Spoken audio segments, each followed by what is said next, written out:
Buddy KG here. Welcome to the live stream. It's been a while. I got Max here.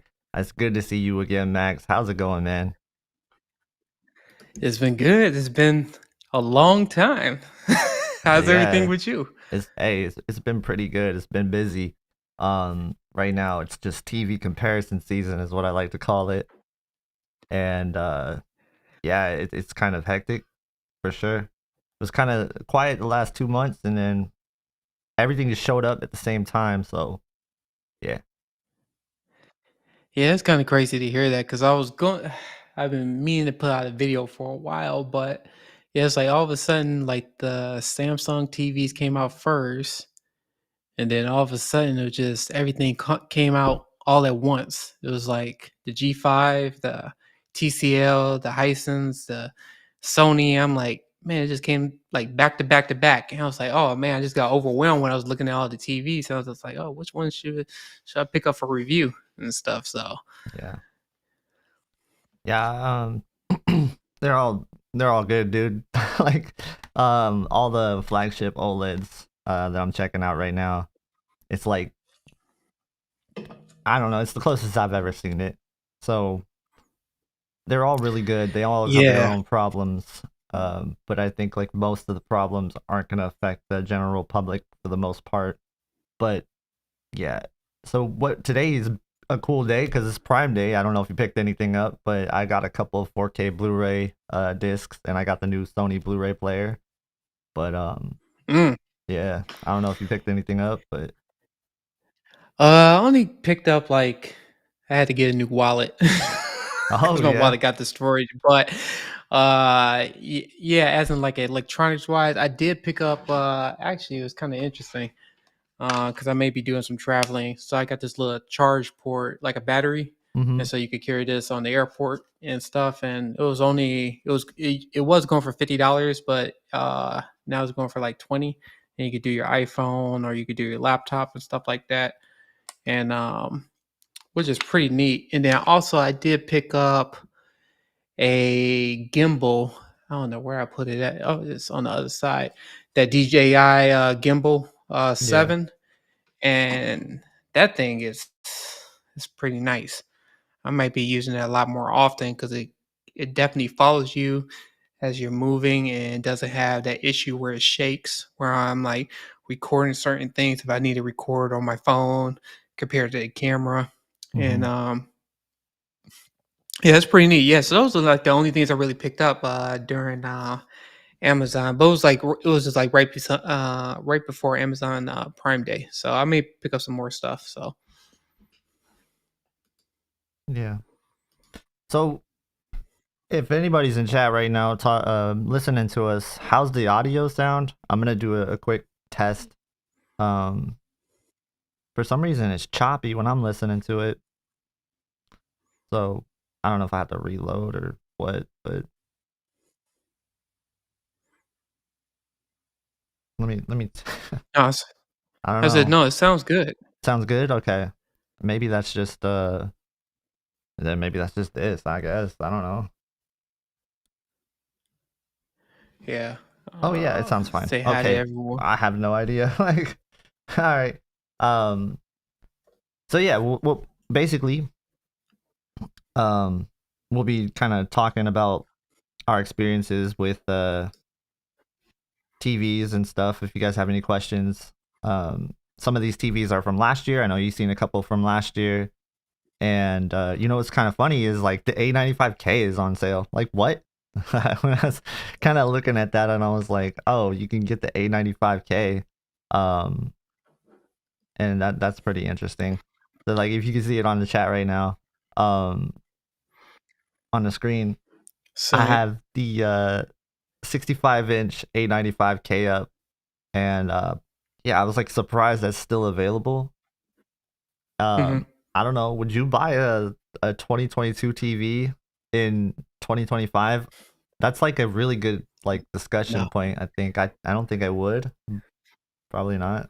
I don't think the only reason I don't know. The only reason why I wouldn't right now is because we're in the middle of 2025. Actually, it's Right. crazy to even think about that. Yeah. And then even though that seems like a good price, I mean, 57% off Right. for a 65-inch is it's just I think LG, Samsung have better prices in my opinion in their newer TVs, Hmm. and I think you get better bang for your buck with that and stuff. So I don't know. Sony pricing system has just always been odd to me and stuff. So Yeah, that's funny because like this year they've kind of bucked that trend. You know what I mean? Because like I don't know if you've seen what they're doing with the Bravia 8 Mark II, but yeah, it's a competitive price.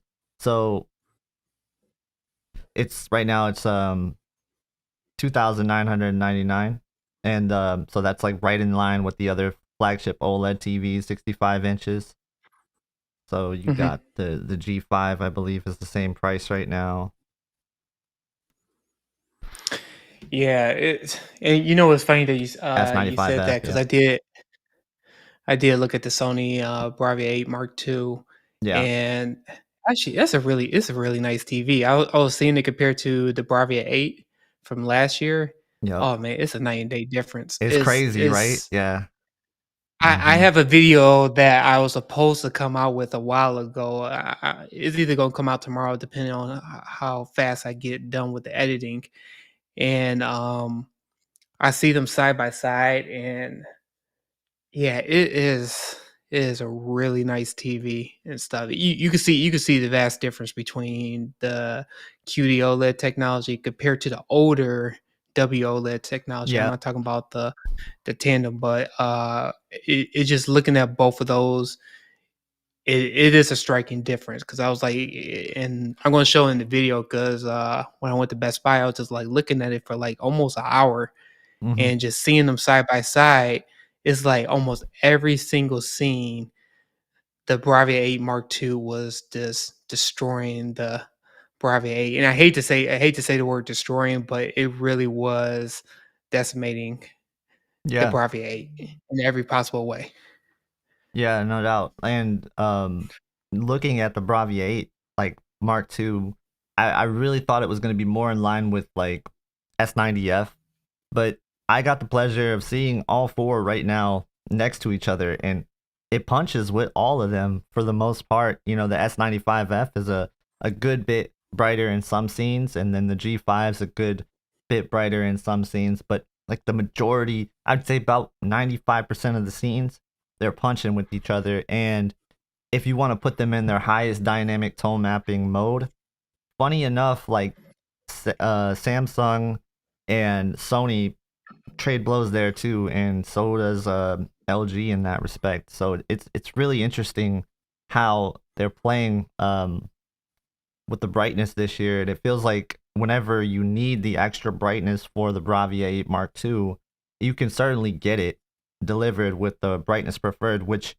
in the past I haven't seen brightness preferred really act this way. It was always just like yeah, it was a little bit of a difference, not much. But this year, it's like a whole different ball game, and I'll have you'll see it in the comparison that I'm doing. It's crazy. I was like, wow, this actually matches like the S95F in active, and that was one thing that kind of blew my mind. Yeah, when I was like looking at, and I'll say this too, because when I looked at the LG G5, I would say this right now. I don't know. I think one of my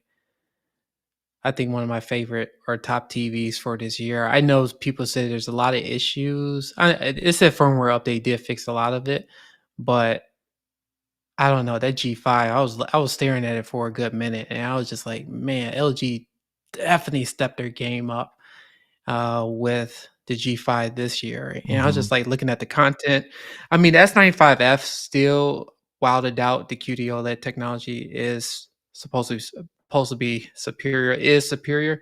But it's just like a lot of those scenes are just neck and neck against each other. It's like a lot of people won't even know the difference. And I just felt like I don't know, just G5 just felt more punchier and Yeah, more impactful when I was looking at certain scenes, and I was just, like, looking at it, I was like, "Man," it definitely caught my eye on a lot of things, and granted, I know it wasn't calibrated, I know it was calibrated compared to a calibrated, S95F. The S95F will still come in line, but most of the time it's just like when you're watching like regular content, it's like, man, that G5 is like it was doing some good stuff. Yeah, no doubt. And I think a lot of people are going to like nitpick these little things about it, and that's what I'm gonna do. But I don't think the majority of people are going to be disappointed with any of these. Honestly, the Z95B was crazy to me. I believe that at times the Z95B probably has the best like HDR impact in terms of in your face brightness, right? Like I was watching this one Jennifer Gala demo, and it was right when I was setting up the Z95B. I didn't expect it. I didn't even know like it was a full blast in filmmaker mode. I thought, you know, maybe like power saving was on or something still, because it was like really low, and then it was like building Mhm. up to this scene that I know is super bright, and I was like, let's see how bright this is actually gonna be, and I was preparing for it to be bright, and still it just blinded me, bro. I was like, oh my god, and it lit my whole room like in an orange glow too. It was crazy. I was like, dude, I don't know what they're doing with these TVs, but they're all freaking bright. They're all just insanely bright. And think about that when we were on live streams like 3, 4 years ago, when we were talking about mini LEDs being super bright. You needed to get a mini LED if you wanted to get brightness. Not anymore, bro. It's like it's some insane brightness you're getting out of these TVs now. Just insane. Yeah, now I hate my TV now because I'm looking at the other TVs. It's just like, Yeah. man, it's. I mean, it's the truth because it's like it's killing it on every single. Because usually mini LEDs were considered as, I mean, it's still considered just still the brightest, Mhm. but depending on the scene, I could say that because when I did see the TCL uh Q, what was it, the 7 TCL, was it QM7K, Yeah. and a lot of the scene, it was good, but when it got to, let's just say, a real dark scene where you see like a white logo, with a logo, white logo, I noticed that it dimmed it quite considerably. Mhm. And I don't know if it was just because of it was on demo mode, but I was noticing when it was compared to, OLED, it's just like it's it was like the OLED was just killing it vastly, when it comes Yeah. to similar scenes. And I was just like looking at it, I was just like, I don't know, it's just something that I want to pick up. I think the only enticing part is the price point because you could get like a crazy big TV size, like a 100-inch or a 98-inch TCL or a Hisense for under like 3 grand and stuff. So I could see that Mhm. argument. But as in picture quality, if you're going for like a, yeah, I could say if you're going for an 83-inch, or looking for something like an 80-inch or below, it's going to be OLED all day long, in For my sure. opinion. But if you can't find anything above that, then yeah, it's going to be mini LED and stuff. It's Yeah. like it's a very hard argument to have. For sure. And like 97-inch OLED is so expensive. Like good luck finding one really cheap. Yeah, But and that was what, like, one of my biggest complaints too from last year TVs, because this year LG finally came up with the same panel for all their sizes except for anything over 83-inch, was a 97-inch. yeah. Uh, but last year, if anybody was buying the 83-inch, you got the older panel compared to their newer panel, and that's where a lot of people was upset. But and it was still selling for a premium. Now for 2025, they all have the same panel, so it's like for me, it's like it's a no brainer to get the G5 now, especially at a bigger size. Mhm. Yep. No doubt, no doubt. All right, let's dig into chat a little bit. So, there was a couple of comments that I saw that I'm gonna get to. We got one talking about the Z95B. Do you think it's the best TV of 2025? You know, I've seen it. I have it right now, and is it the best TV of 2025? I don't know. Like it's still really early for me to really say which one is the best. Because I'm gonna run them through some more stress tests. I haven't really tested too many movies yet, right? I've only really been looking at some demos, some gaming here and there, but I really want to put it to test in some darker movies and do some Dolby Vision testing. I've seen some brief Dolby Vision and didn't really like what I saw from the Z95B, some posterization, and that's some issues where that's pretty common with Dolby Vision at launch for TVs, I think. I mean, I haven't really seen a really good Dolby Vision out of the box in a long time. Apparently, the G5's gotten a little bit better, but still, there's still issues with that. And yeah, there's a lot of testing that still needs to be done to really call it. Because it's gonna be different for everybody, I do believe though. Like Z95B, like when you're looking at it, it's gonna be great for a lot of people, but I think like the S95F is gonna be a better choice if you're a gamer. For everybody else, I think that's just like the best gaming TV hands down. Um, a lot of people are going to be like really interested in the Bravia 8 Mark II for movies and stuff because of what it does with its processing. I'm telling you right now that it's got the weirdest uncanny ability to make everything look soft like the creator intended, right? Like it has this very soft look to it at times, but it still can get very sharp in certain areas. It's so hard to really explain how that works, but it does feel like they dialed down the global sharpening that they've had the last couple of years. And some of the edge enhancement techniques are more just like dialed in, sort of, compared to the old Sonys I've seen. And I say this because I'm looking at it next to the Samsung and the LG, and those are generally looking sharper on more occasions than I remember looking at next to a Sony. But there's scenes where the Sony still stands out with these fine details, especially in some of the movies where it's like it's really pristine quality, and the film grain is never really distracting on a Sony. Where like LG, for example, since they have this, I'm thinking it's a global sharpening filter. Since they have that, sometimes film grain can really stick out depending on the film.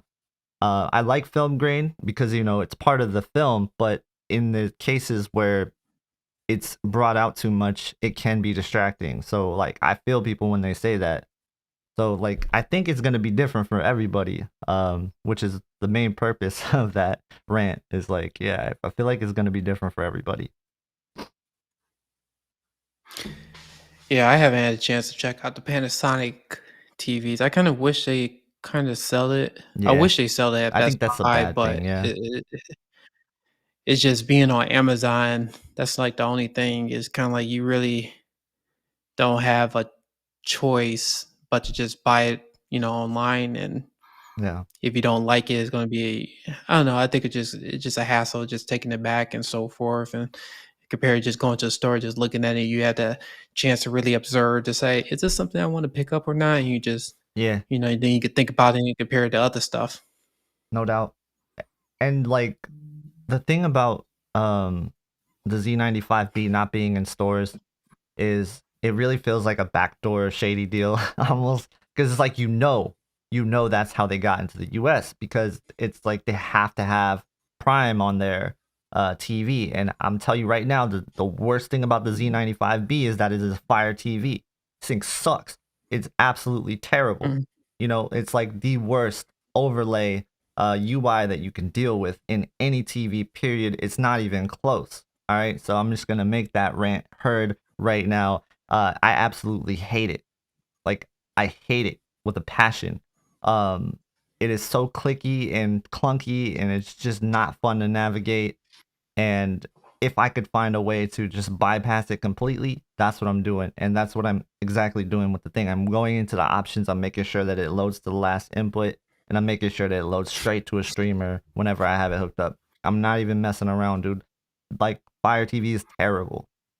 And I know people that like Fire TV sticks, and that's cool, right? I get that, but you cannot deny that that UI is really slow.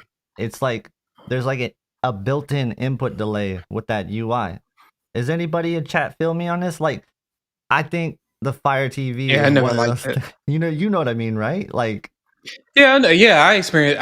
I never cared for the Fire TV. yeah, Period. I think the whole UI and just interaction was always horrendous in my opinion. I know that now I haven't touched the Panasonic, so I can't talk about that. But the Fire TV, I just never liked it.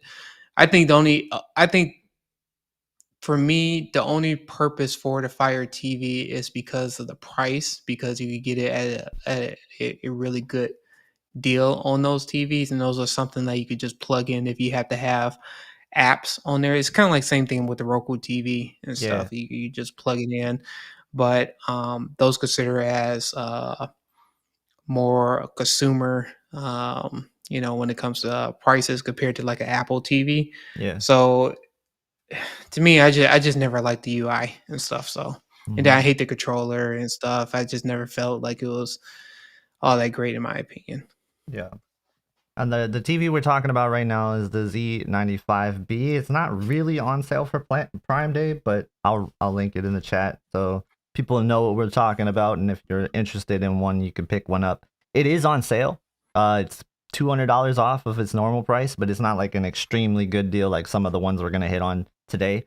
I think if you're buying like a 2025 model, unless you're like absolutely desperate for really awesome picture quality right now, and you want the latest flagship, you're okay with paying up, like then you buy right now. But otherwise, I would wait on the flagship 4K 2025 models.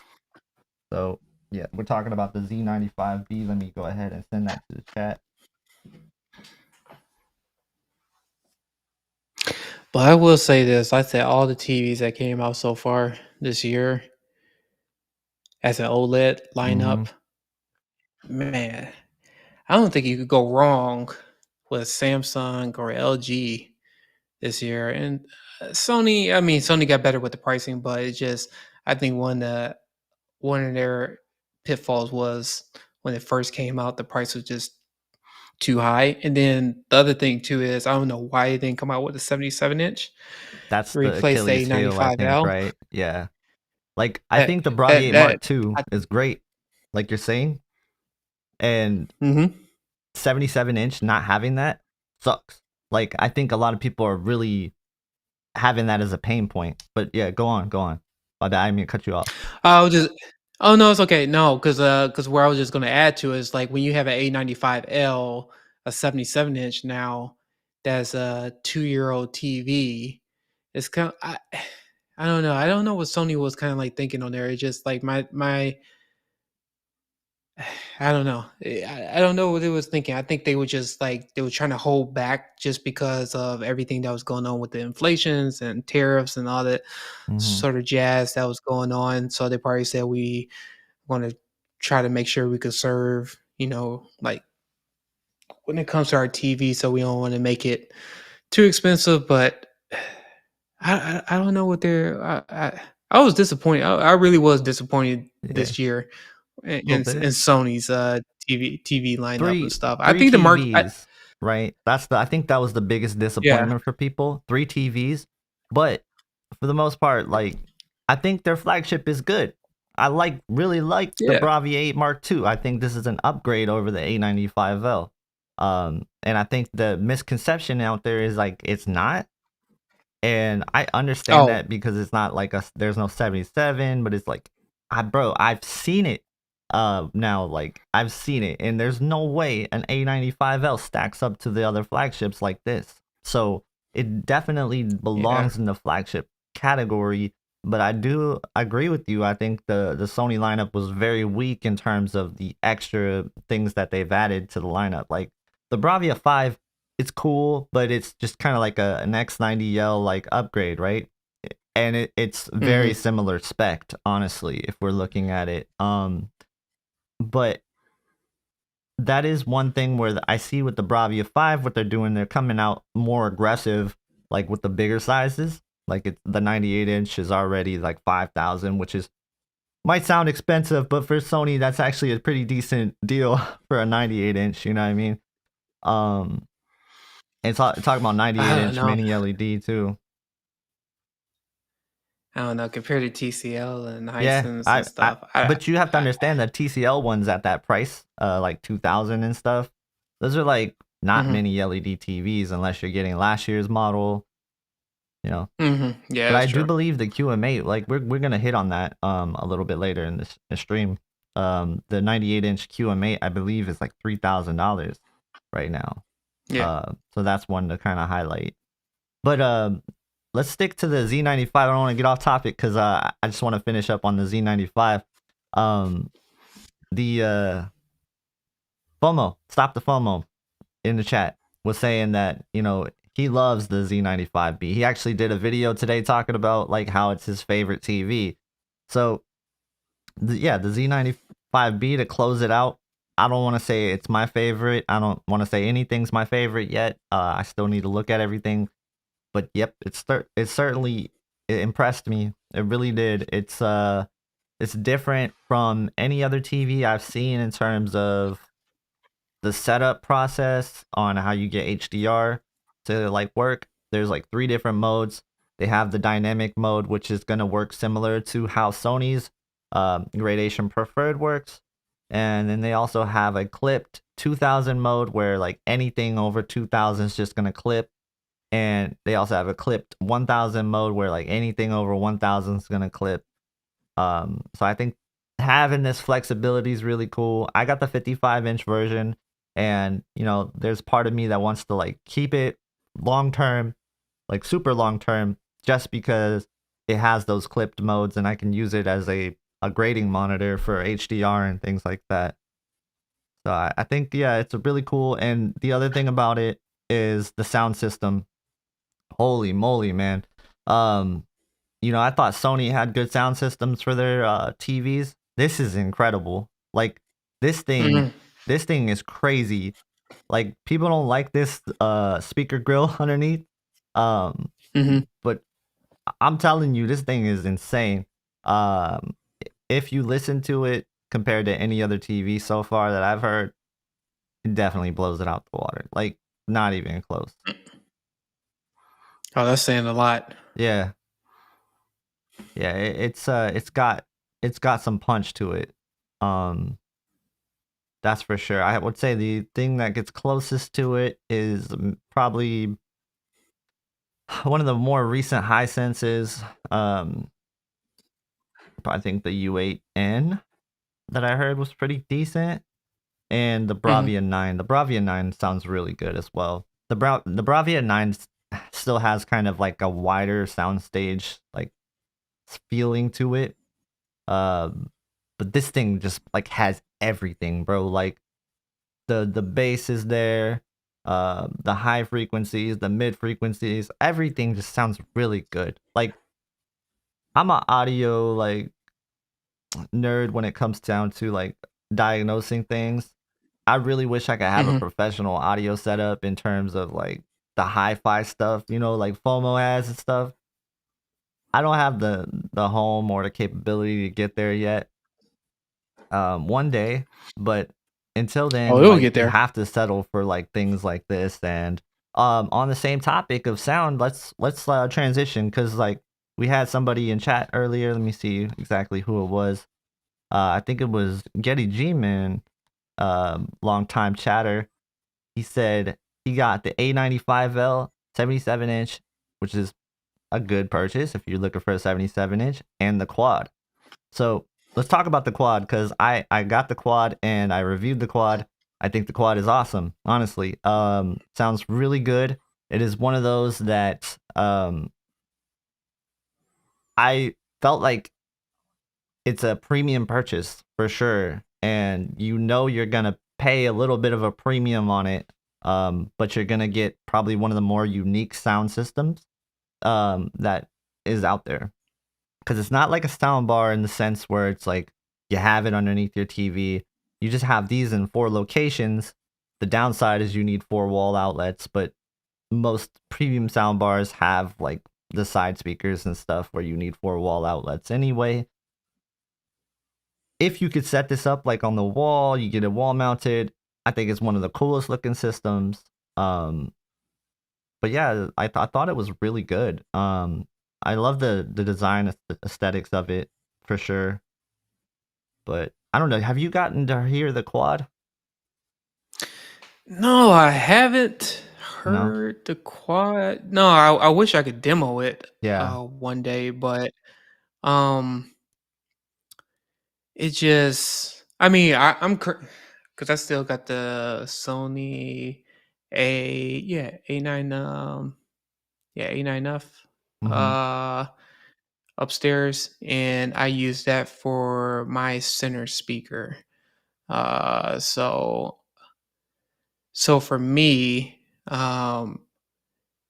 it's good, but I wish I would have done something differently if I would have had it done it before, because now I had to stick with it for a very long term until I decide to do something with the speaker wire and stuff. So Yeah. that's kind of like one of the things I've been debating on. But if it's something that you're going to use your TV as a primary like center speaker, like the Sony TVs do, Yeah. uh, I would say think long and hard for like future proofing it, Right. because down the line you might regret it like I like I have. So those are kind of like one of the cons about it and stuff. But at the time that I did do it, I did enjoy I do enjoy it, but it just I could tell that I really wish I had a dedicated center speaker. Yeah. I think having a dedicated system is always the best bet, right? Like what you're doing is great, and I think a lot of people wish they could do that. And the reality is that like the speaker wire and stuff, all that um routing, and it's a little intimidating, and also some people just aren't allowed to do it, you know? Um I think I'm just more in a position where it's like I would love to do it, but the space that it takes up and how modular I Yeah, it could be am, like I'm overwhelming. moving things around all the time, you know what I mean? Like I don't have a permanent setup. I think that's the biggest thing about what I'm doing. Like I think if I was not doing this as a living, like I wasn't doing YouTube all the time, I feel like I'd Yeah. probably have a setup like yours where it's like, yeah, I have something dedicated. Um, but just like, yeah, I don't have anything that's like really permanent. Everything is just coming and going, coming and going. Like, yeah. Yeah. One day, No, one day I'll get there. I think I'm have to treat myself one day. Um, it's an investment. I tell people that all the time. I you you don't do it all at once, because if you do it all at once, then oh man, you're gonna spend a lot of money. mhm, Make sure you kind of plan it out ahead of time, as in what you want to do, and then just buy it at a time. I think what's good about dedicated speakers is that those speakers will last a very, very, very long time. It's not something you have to upgrade every single year like a TV. And so those are kind of like the things I'm very happy for, because those speakers that I have right now, because I still got the Kef R11s, um, and I absolutely love them. And I know they got like newer versions, they got the metal ones now, but it's just the thing is that you really don't have to upgrade it like you do a TV, because TVs always be having newer features. They be going so much more brighter than previous year models. Like with speakers and stuff, you do get some differences when they come out with newer versions, but those newer versions that come out, it takes them like 4 or 5 years tops before they come out with a newer one and stuff. So mhm. Yeah, it also feels like a rabbit hole too. Like if you go down that, it always feels like it's almost like PC gaming for the AV space. oh yeah, it You know what is. I mean? That's what Mm-hmm. I'm thinking. That like every time I hear people talk about their audio system, it reminds me of when people talk about their PC gaming setup and how often they switch it. And I'm like, shit, I'm sitting here like I'm just like the soundbar guy, basically the console guy. You know what I mean? That's the really interesting thing. I was like thinking about that the other day. I was like, those parallels are actually like really close. Like consoles and sound bars versus like PC gamers and like high end audio setups. Cause it's like, yeah, that Mhm. rabbit hole is crazy. And one day I was just sitting there watching hi-fi YouTube all day, and I'm just like, they're like, check out my $20,000 sound system. I'm like, dude, Oh dang. yeah. And then they're sitting there rocking Eh, this Vizio 75 TV, and I'm like, yeah. what are we doing? It's like a whole different They realm. I don't know what's going yeah, on. that's their priority. Yeah, They consider sound better than, actual because see, that's the crazy part. It's like it's just like what I mentioned earlier. When it comes to sound wise and speakers, once you invest in those speakers, you have those speakers for years to come and stuff. But it's like for them, like TV is it's like they come up with a upgraded TV every single year. So it's like for them, it's kind of like a cell phone. It's exactly like a cell phone because a cell phone it come out with newer features every year, and people say, "Oh, I have to get the latest cell phone." But when it comes to speakers, they don't come out with brand new speakers every year. So it's kind of like for them, it's like I might as well go invest in what I want to get, and I don't have to worry about it for 5, 10 or people don't even worry about for like 15 years or 20 years and stuff. They yeah, just get those speakers and they have it for life and stuff, and they completely happy with it.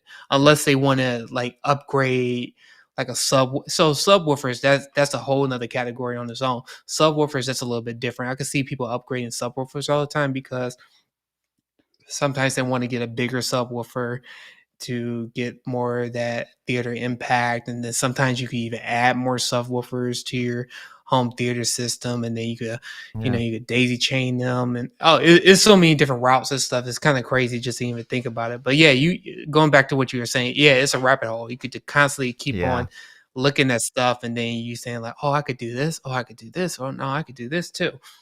Mm-hmm. Yeah. It is. It's absolutely crazy. Real quick, I want to say what's up to Jennifer Gala. She's in chat. I don't know if you caught that earlier, Jennifer, but I was talking about checking out your demo on a Z95B and just being absolutely blinded by it out of nowhere. Um, she's got this demo on the HDR Super channel called Dolby Vision calibration. For no, it's called projector calibration. She just like posted it like last week or something. It has absolutely got this crazy lava scene that is so blinding, and I'm like, every time I see it on a TV, it catches me off guard, even though I'm ready for it. But I was not ready for it on the Z95B because I was expecting the Z95B that I was gonna have to go into settings and change out of power saving mode. It was not in power saving mode, and I was just about blinded. But yeah, Jennifer's got Her some demos awesome are the stuff, best. man. Mm-hmm. She got the best. She got the best demos because I looked at it on even my older TVs and I'm like, man, this look like it's bringing it back to life a little bit. Yeah, yeah, this, yeah, is, this is pretty good. So, no, she got really good demos because I looked at a lot of other video demos and we used it for doing reviews and stuff. But I don't know when it comes to Jennifer specifically videos, it's like yeah. I think it's second to none in my opinion when it comes to those demos. Those are it's like on another level. Right. All right, let me see if there's any crazy deals that pop out other than some of the ones we've talked about already. I mean, there's definitely deals for every category. If you guys are in chat and you want to know like certain categories or something, let us know. We'll look it up and we'll kind of debate like what the best options are. I really love finding TVs for people. You know what I mean? Like I love hearing about people's situations and give me the right TV for this price, this situation, this size. It's always nice as long as you're gonna tell me how far you sit from the TV. If you're gonna ask for the bigger TV, because sometimes people are like, should I go with this 98-inch TV or this 85-inch TV? And they don't tell me how far they sit, and I'm like, that's I can't answer that question without the seating distance because the seating distance is so important.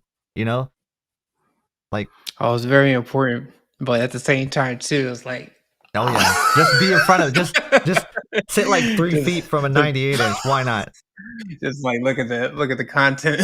Yeah, Honestly though, But but yeah, could you that is imagine true. the like the off angle shifting and stuff if you're really close to a 98-inch? I imagine that's not pleasant. Um, No, you'll yeah, get a headache yeah. after Well, and just also being the that color close. shift too. Like I know just Mhm. that's the one thing about LCDs that I still can't get past is the off angle is so bad. Like poor people, like when you're sitting in your house, like if I have a LCD, the poor people that have to sit on the sides, you know, like what the heck? Yeah, Why are we doing this to them? yeah, Because yeah. I've had that experience where I was like, I have to be the guy that sits on the on the side, and it's like, where's the color, dude? It's the worst. And you know, like Yeah. what's crazy is TCL and Hisense, they've been working on this a little bit. It's gotten better, but you know, I saw the QM8K, and I was expecting this new HVA panel. I think that's what it's called, HVA. Uh, it might be called something else, and I just forgot. No, Um, no, you got it right. okay, yeah, it's okay. It's nothing special. Like I thought, like I was gonna be blown away by it, but I'm not. So it's like, yeah, if you want viewing angles and you can pay up, get an OLED. And that's as clear as that, you know. Yeah, yeah. I'm changing my tune. If you're looking for something anything over 83 inches Oh, or for sure. 85-inch, yeah, then yeah, mini LED is going to be all the way around. But anything at 85, Hmm. well, 83 and below is going to be OLED. I tell people that all the time. It's going to be OLED because what the G5 and even though I don't like the matte finish on the S95F, those are really really nice TVs, and even the S90D Yeah, is I don't know, that's a really nice TV, man. I yeah. mean, especially the price point and stuff. It just Right now, I think it's on yeah, sale too. it's yeah, it's a really nice TV. What do you think of this? Cube 7K, 98-inch, $2,000. That seems like a pretty good deal. Um, if I remember correctly, I don't think that 98-inch mini LEDs go for this price usually. This is an insane deal. Um, wow. I didn't expect this. I don't know much about this one other than like the other smaller sizes. If anybody knows in chat, like, is this like the legit QM7K, just the 98-inch version of it? Is there some kind of downgrade with it, or like what? Like, what's going on with this? This is seems like a really good deal. And Oh yeah, that's yeah, an I'll post it. amazing deal. And I was talking about like, yeah, you don't see many LEDs, 98-inch for 2,000. Yes, you do. Apparently, I need to shut up. Like, I need to shut up and just Oh like yeah, look. you Holy moly, dude, that's yeah the Q crazy. is it. It's a really good. It's a good TV. It's just where I just mentioned about the when you're looking at the logo, when they Mm, have a black yeah, screen and a logo, it definitely dims. yeah. But overall, I mean, $2,000 for a night, you can't beat that, man. No, That's what I'm just talking about. It's like TCL and Hisense when it comes to their prices, when it comes to those big size screen TVs, it's a no brainer and yeah, stuff. So definitely a no brainer. yeah, no doubt. And I think that's probably the biggest hit to like OLED in the long term is like you have these kind of things out there. Um, Yeah. it's just it is definitely a niche market though. Like who the heck can fit a 98-inch TV in their house most of the time? Like I'm not probably not many. Like you really have even if you can. Let's be real, you have to make like space and you have to like plan around it. And then there's going to be some discussions around like should we really have a 98-inch TV in our living room? You know? So it's Mm, probably not going to go in a living room most of the time. It's probably like a dedicated yeah. like theater room, and not many people have a dedicated theater room. So it's like a very niche TV. But yeah, this is an extremely good deal. I had no idea this was on sale. I was just looking Oh at this yeah. TV the other day. It was like $4,000 or 3,000, yeah. And the 98-inch QM8K is 3,000. So $1,000 difference. What needs to be there to pay $1,000 difference for you for a 98-inch TCL Mini LED? Like they're both Mini LED. You know they're both going to be blooming and stuff, right? Like you know that that's going to be something you deal with. So you already kind of accept that fact. Is it the brightness difference that you're looking for at that point?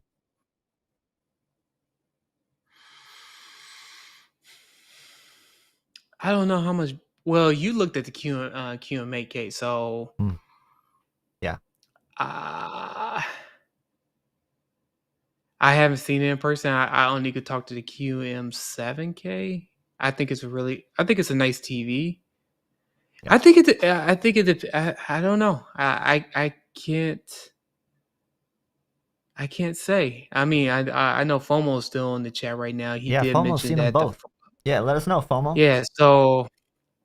So he and I saw his videos. He compared it as it's a huge upgrade and closer towards the reference monitor than yeah all the previous generation that TCL ever attempted. So that's saying a lot Yeah. when it comes to the QM8K, but I don't know if it's warrant the $1,000 difference. But I think TCL is trying to be in a different league when it comes to the different tier TVs, and so Yeah. I don't know. Yeah, see, like with the QM6K and the QM7K, there I see the spec difference, and I'm like, definitely just pay the $200 extra, right? But it's harder for me to say definitely pay the $1,000 extra when we're talking about QM7K to QM8K. I think the $1,000 jump is always the toughest discussion for me because let's even head over to Best Buy because I really like their compare tool. But let's bring up like the S90F and the S90D, for example, for like a really good comparison of like where is it worth it to pay the price difference from a 2025 model to a 2024 model? Because I don't always see it. That's why I have a hard time recommending like 2025 models now over 2024 models. Until like we get to Black Friday, then I'm like, okay, yeah, definitely. That's why I say unless you are really wanting to have that 2025 TV now, you're going to be paying a little bit of a premium on it. Even still, like with Prime Day, and saying that, I know it's gonna detract from sales, but it's like that doesn't really matter if we're gonna end up saving you money in the long run. Like I'm looking at the 77-inch S90D for $17.99. What an incredible deal! Like, what are we talking about right now? A 77-inch QD OLED TV for $17.99? That's insane. Yeah, it's a really good deal. So hold on for a minute. I just thought about something. Yeah. Now, if we looked at the Amazon Prime, was it the 65-inch? Was it A95K you was looking Yeah, at? exactly. Who's buying that? So we go back to the Sony prices and stuff like that. I think people look at, it's 50 something percent off. I don't know what that price. I don't know the exact percentage it was, but that's why I was like trying to mention is that you got Samsung and LG have way better prices for a newer TV. It might be last year TV, but the A95K that came out what 3 years ago. Yeah. I think the funny thing about the I will not buy that A95K, TV. the funny thing about it is the A95K sat so long, bro. It sat so long at like $4,000 or something, right? It's like $1,500 for a 65-inch, and you yeah, get a S90D, a 77-inch for what? What was it, $1,700 or $1,800? yeah. But where do they even get the stock of this stuff? Is it just there? Like that's the thing about the They're not selling. A95K is like 3,500, and then like that's why I love what they're doing with the Bravia 8 Mark II. And I don't want to like, I'm not trying to pick on Sony, obviously. I like the Bravia 8 Mark II, but you have to like laugh at kind of when you see stuff like this. 1,500 for a 65-inch QD OLED, which is great. Like it's a great TV in 2022. It's still a great TV now, and I still love the design. Like you're not gonna talk me off the edge from this design. I love this design. I wish they kept it. Honestly, I think going away from this kind of design is just putting you in line with like, okay, I'm not unique anymore. You know what I mean? Like I like Sony TVs and everything, but this is unique. This is different to me. And this screams style. But hey, I loved but it. hey, I loved you it. know what? You know what? You'll get that Sony camera. That's true. That's true. And that's true. That you do get the camera. I didn't even think about it, you know, like You see, they haven't that done that camera's camera worth this year. 500 right there, man. I don't even know if they sell it anymore, to be honest with you. But no, No, I because it was really a terrible idea. I think it probably was, yeah. They know it was a terrible idea because Yeah. they didn't even mention it this year. Yeah, I don't even know you why didn't they really hear even him came talk up with about a it this camera. year. Yeah. I think it was like one of those missteps for sure, misfires. But man, dude, I love the stand. Like I can't get over it. Yeah. I think about the A1E. Whenever I first saw that, this is what it reminds me of.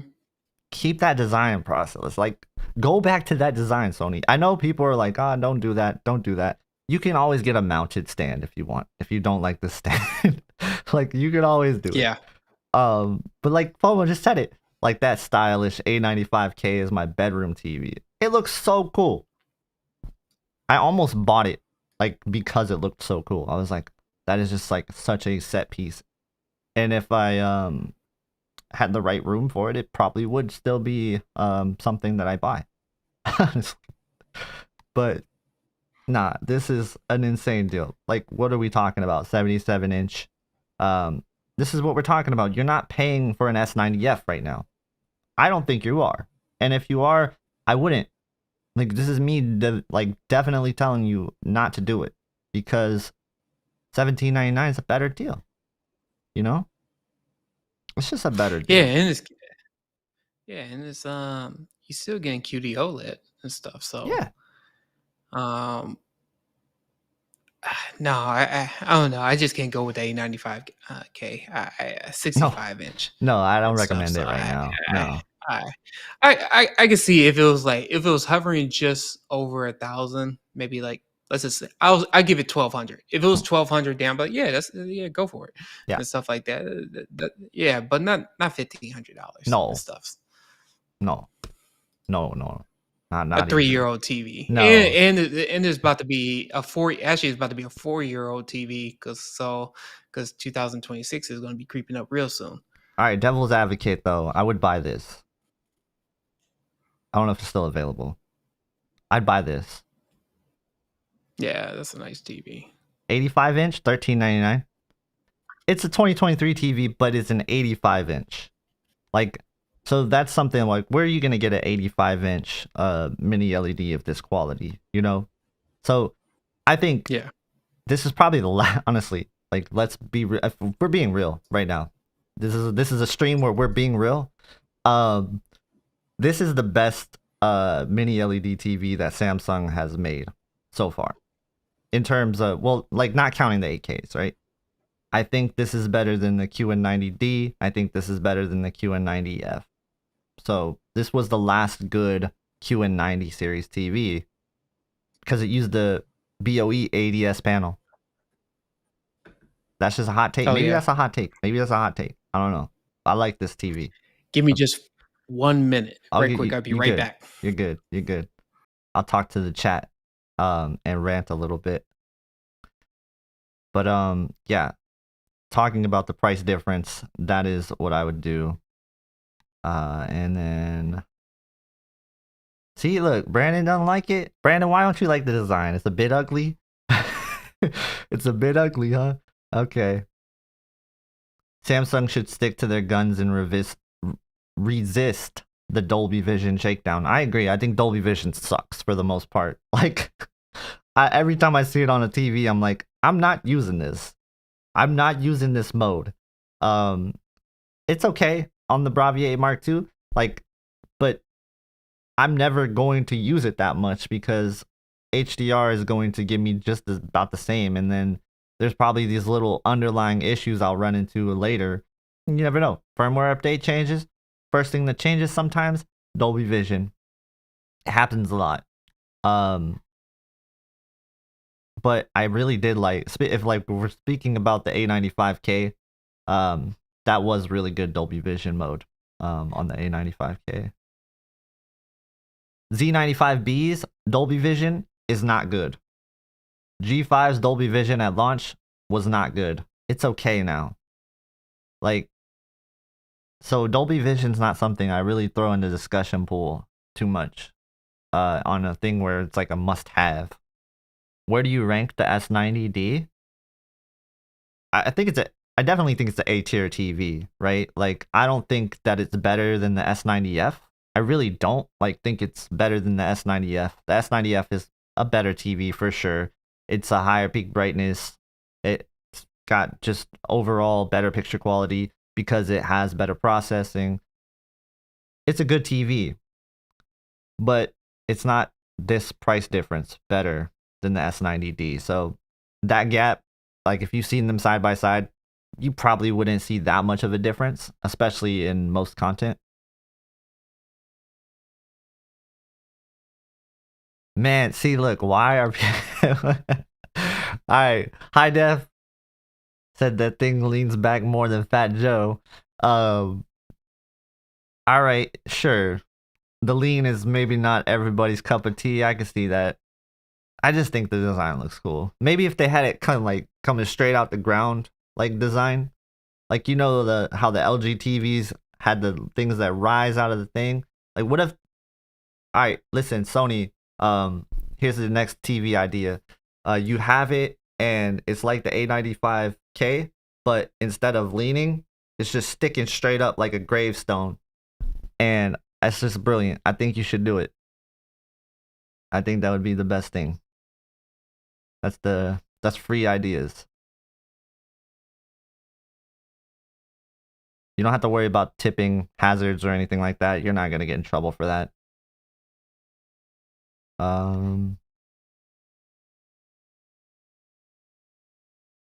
Don't waste money on a 10K amp. Yeah, probably not. Probably not a great idea, right?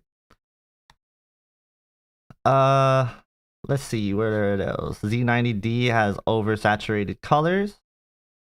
I thought the Z90D got a firmware update that was like pretty good. For the most part, maybe you're talking about certain things like game mode or something. But I know the S90F Classy measured that, and he said it was one of the better out of the box TVs he's seen.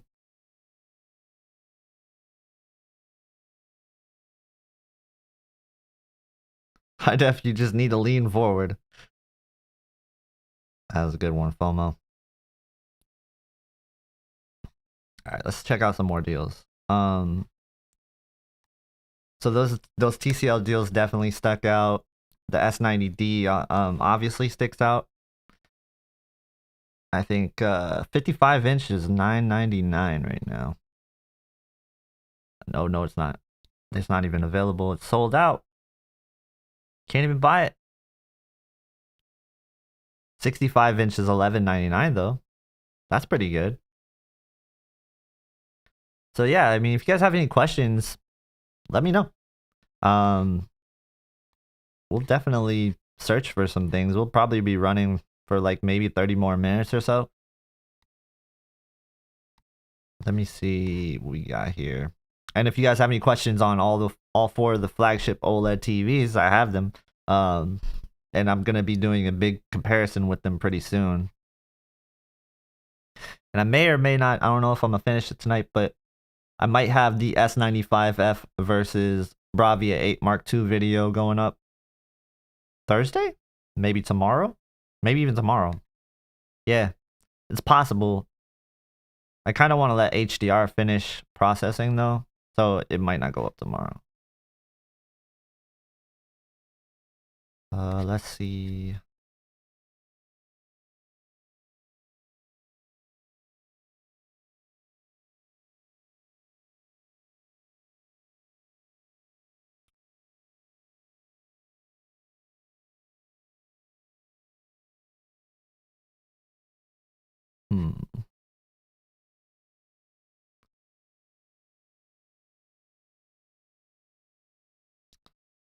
people don't often upgrade their audio systems that often.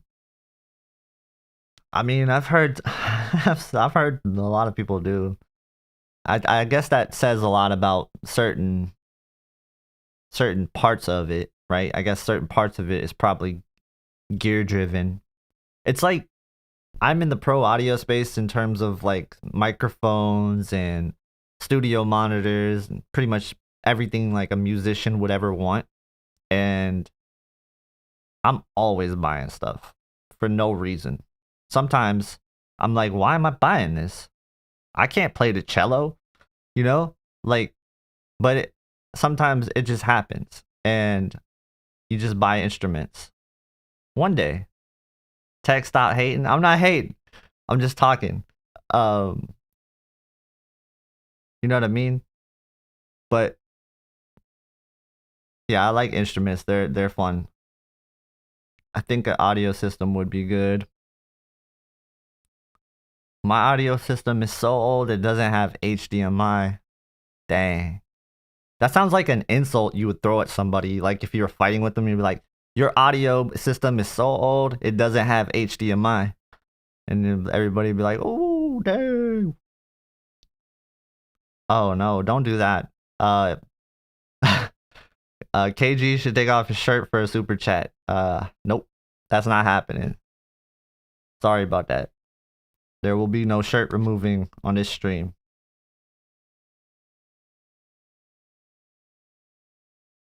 I paid $14.99 for a 65-inch S90D in January. That's a good price in January. Solid. What sticks out in terms of deals other than that? The G4?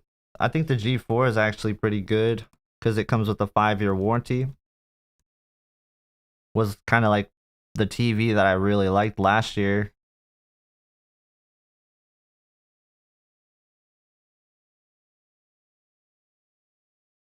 I think it's a better TV than the G5. I know that might be a hot take, but it depends on what you're looking for. If you're looking for pure brightness, the G5 is better, but if you're looking for just a better overall picture in terms of no problems that you're going to have to deal with on a daily basis, right now I can't say the G5 is better than the G4, but I think it still needs to be like inspected a little bit more, and that topic is kind of fluid. But I've seen some examples that were both shown to me and both that I've seen myself that make me question what they're doing with the G5 right now.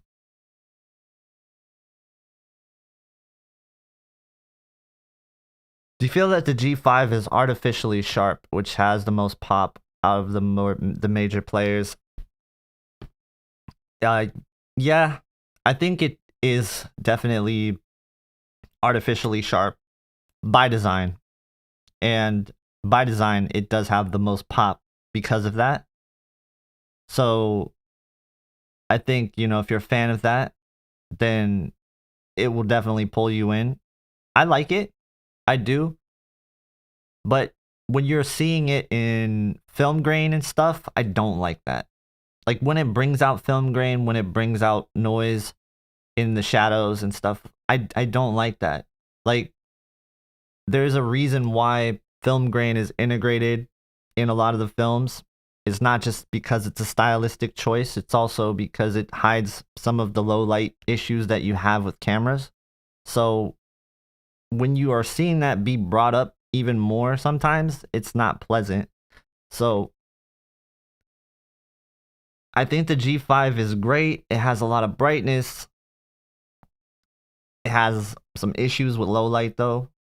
I think the shadow detail is pretty good now that I've broken it in and the update. I think right now I have my shadow detail, my near black enhancer at 1. It's at 1 right now. So I wouldn't really worry about the black crush too much on that sense. But there is definitely posterization in game mode there is a severe lack of brightness in terms of like having it next to the S95F in SDR game mode. That really disappointed me. I thought that was not great. And I thought that overall the S95F was better in gaming by a good bit. So I think the G5 is definitely something you can get away with. But right now, that price tag doesn't. I can't recommend it over a G4. Is what I mean to be saying. Like, let's pull that up. Let's pull up the G4 and the G5 prices right now.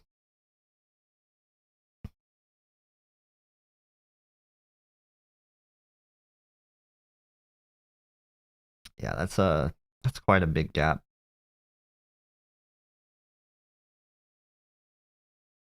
G4 is better than G5 in dark scenes. D Nice said so.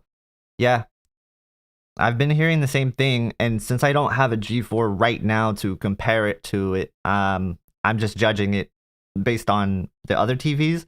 And let me tell you, the other TVs' dark scenes are better than the G5 right now in the majority of dark scenes that I'm looking at. And yes, that's a really great point. Just don't park S95F next to it. I think like when I talk and nitpick, I would love if there was like a big banner that pops up underneath me that says, at this time and purpose, I am at this point in time, I am nitpicking like big time, and this is only going to really be like an enthusiast thing where they're going to be upset about certain things. So yeah, I think I wouldn't buy the G5 personally right now, especially with all the issues. It's not one that I'm going to be being able to like recommend totally, which is, I don't know. I expected it at this point in time of the year, but later on, when it gets cheaper, we'll see. Maybe they'll come out with a better firmware update to help with some of those issues too. I Is it still having also the issues with the yeah, posterization and stuff? yeah, posterization and game mode definitely, and uh darker scenes definitely looks the worst of all 4 TVs, I'd say.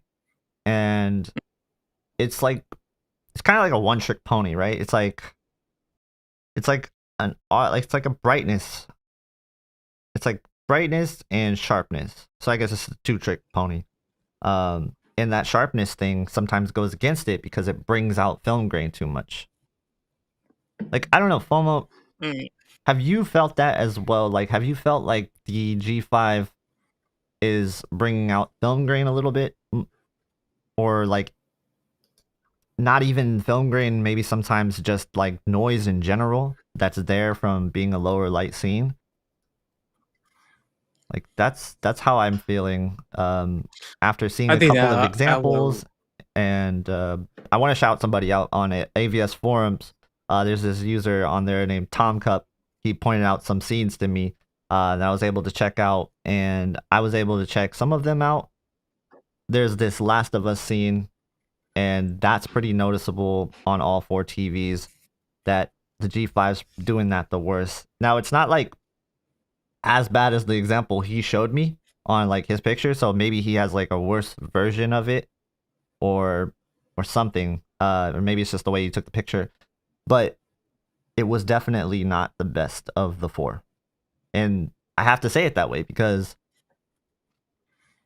it might be okay to some people, you know. Yeah, Tom Cup has been going crazy. He broke down and got the S95F. Yeah, if you've been following that thread, AVS is fun sometimes, but it's definitely also a rabbit hole. Yeah, I think that will annoy me, Yeah. especially when it comes to darker scenes Yep. and stuff, because I think most of the content that I've been watching. Here's a good example because Sinners just came out on Hmm. HBO Max. I didn't finish the movie or anything yet, but it's primarily dark. You Yep. know, it's a dark movie. So I know if I'm having those issues on the G5, I think I'd be really upset about that and stuff. So, especially if what I'm seeing online and seeing that in person, I would be extremely upset about it. So I don't know how it was when it first came out, but hopefully LG would fix it and stuff. They pretty good with their firmware updates, Yeah, but it's but at the same time too, it's kind of like don't buy a TV hoping that they'll fix it with firmware updates and stuff. So yeah. I mean, those are kind of like it's never guaranteed. Speaking of fix it, there's one thing I forgot to say about this is I've been hearing a lot of really bad things about the 77-inch S90D having power failures and things like that. That would really concern me. You know, I keep hearing about it so much that it is now definitely something that I probably would use caution for sure on buying TVs. And not only that, the G5 had a lot of lemons this year as well. Most recently, the A95L had a lot of lemons too, where they were running into these red light issues. I'm not sure if you were familiar with that, but the reason why I'm bringing this up is like when it comes down to TVs, and I'm probably gonna make a video about this. The hidden cost is there now, I think, because Mhm. you kind of have to decide. I'm gonna get the warranty. I feel like if you're buying a TV, warranty it might be worth it now. Like with all the horror Mhm. stories I've been hearing, like before I started doing this, I would say like, nah, YOLO, don't get a warranty. You don't need it. Warranties are for chumps. Like that would have been me before I started this. But now that I have access to like thousands and thousands of viewers that tell me things all the time, and you know, I'm deep inside of these like forums, always digging, looking for what's going on. I'd get a warranty on every TV I buy. Like Yeah. legit. Yeah. Extended warranty for sure. Like, and I've actually had this happen where I only got the warranty because I worked at Best Buy. And I'm actually really glad I did because I ended up getting a gift card for it when it broke, you know? And it's like one of those things where you realize that you don't need it at the time, and when's the likelihood of you using it? You probably upgrade your TV before you get rid of it. But when it happens, it sure feels good to have. And right now it's been more of like a back and forth kind of scary situation where TVs have been more breakable lately. Like they're cutting corners. It feels like I hate to say it, but it really feels like TVs are getting cheaper. And maybe there's a reason why Mhm. TVs are getting cheaper. You know what I mean? Yeah, Like, the consumers are yeah, asking for better, brighter TVs, but there's a cost to that. I mean, yeah, just like with anything. So, definitely. Nightmare on any street says he doesn't understand how anybody would spend thousands of dollars on a TV and not get a warranty just for peace of mind. That's a really good point. It's a really good point.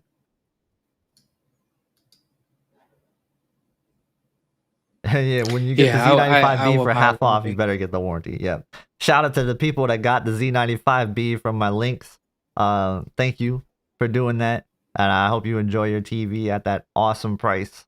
Amazon, you are awesome for honoring that price. Like nobody got their order canceled, which is crazy dope. Like that's cool when that happens. But yeah, go Oh, ahead. I that is didn't mean to. awesome. Yeah. Yeah. Oh, no, no, I was agreeing with you. I was just thinking that if you're gonna get, I, my opinion is just like if you get it for a credible price, why not just get the warranty Yeah. and stuff? So, um, that's what I always say. So this is a question to the chat. If you guys have Best Buy total, this thing brings back PTSD even talking about it. Whatever it's called, I think it's called Plus now. But like when we worked at Best Buy, when I worked at Best Buy, I had to get people to sign up for it, and I would get like incentives and stuff, and I was like, I hate it. I hated it so much, man. But it was one of those things where I never got people to sign up for it just out of spite for the company. I was like, whatever. I was like, fire me. I don't care. I'm not pushing this. So I've always been anti-warranty because of that, but now that I'm like not in that anymore, I'm like, maybe I should have been more pro warranty. Maybe I should have tried to sell this to people because maybe like I would have saved them. But that warranty thing right now, that protection that Best Buy has, I think it's the plus, the total plus total, I believe it's Hmm. called.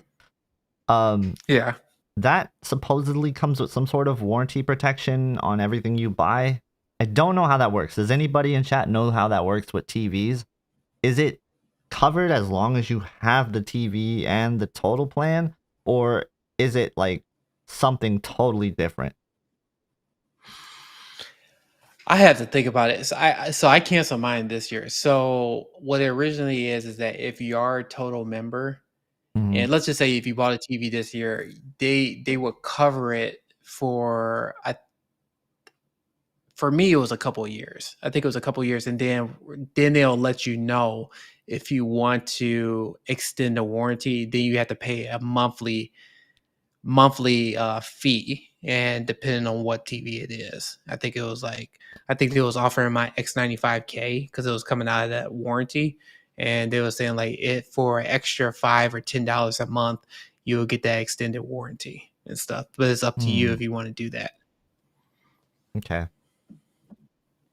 Yeah, that's interesting. I keep hearing mixed results on that. I think FOMO says only 12 months. So you get like a 12-month warranty, maybe, or 12 months of Mhm. protection. Extended warranties are usually ripoffs. See, like that's what I thought, but apparently not. From what I'm hearing.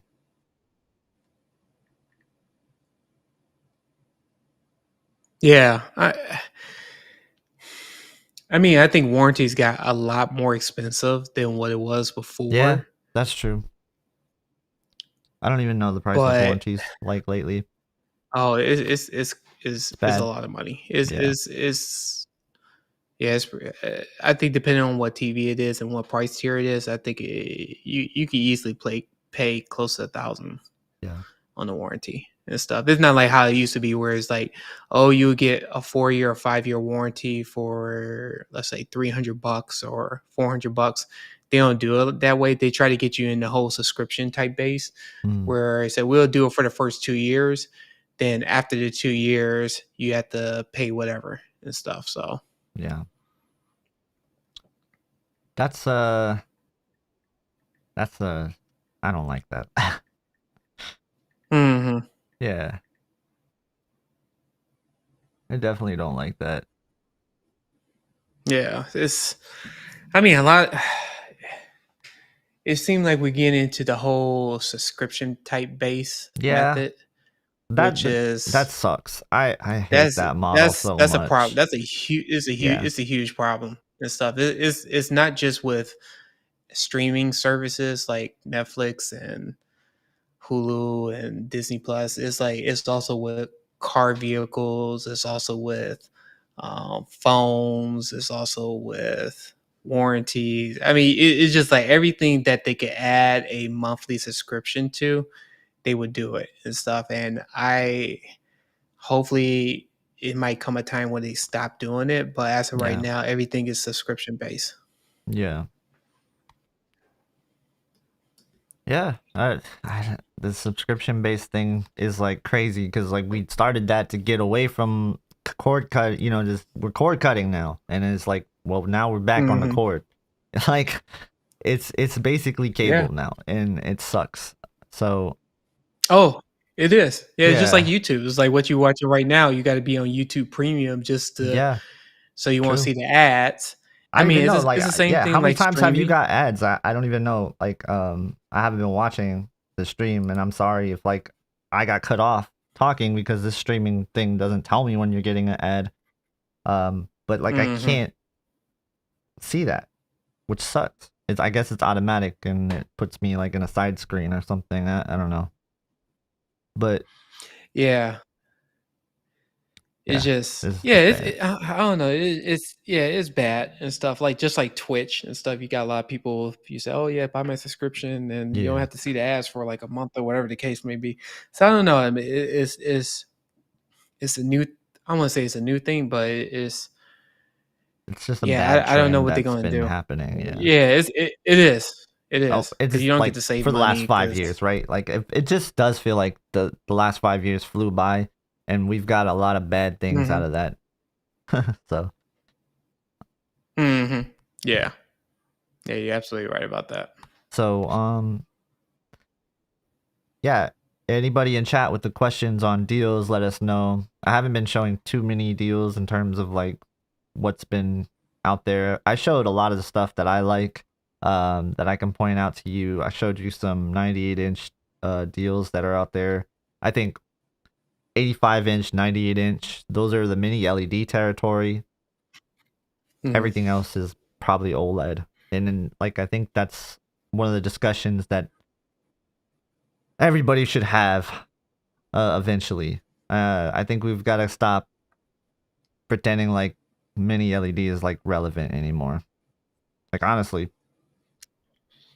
out like past a Yeah, certain they size, like when you get past 85, sure, 83 and up, sure, but 55, 65, I'm I can't recommend a mini LED anymore, especially no, when they're the I same can't. price. I just can't.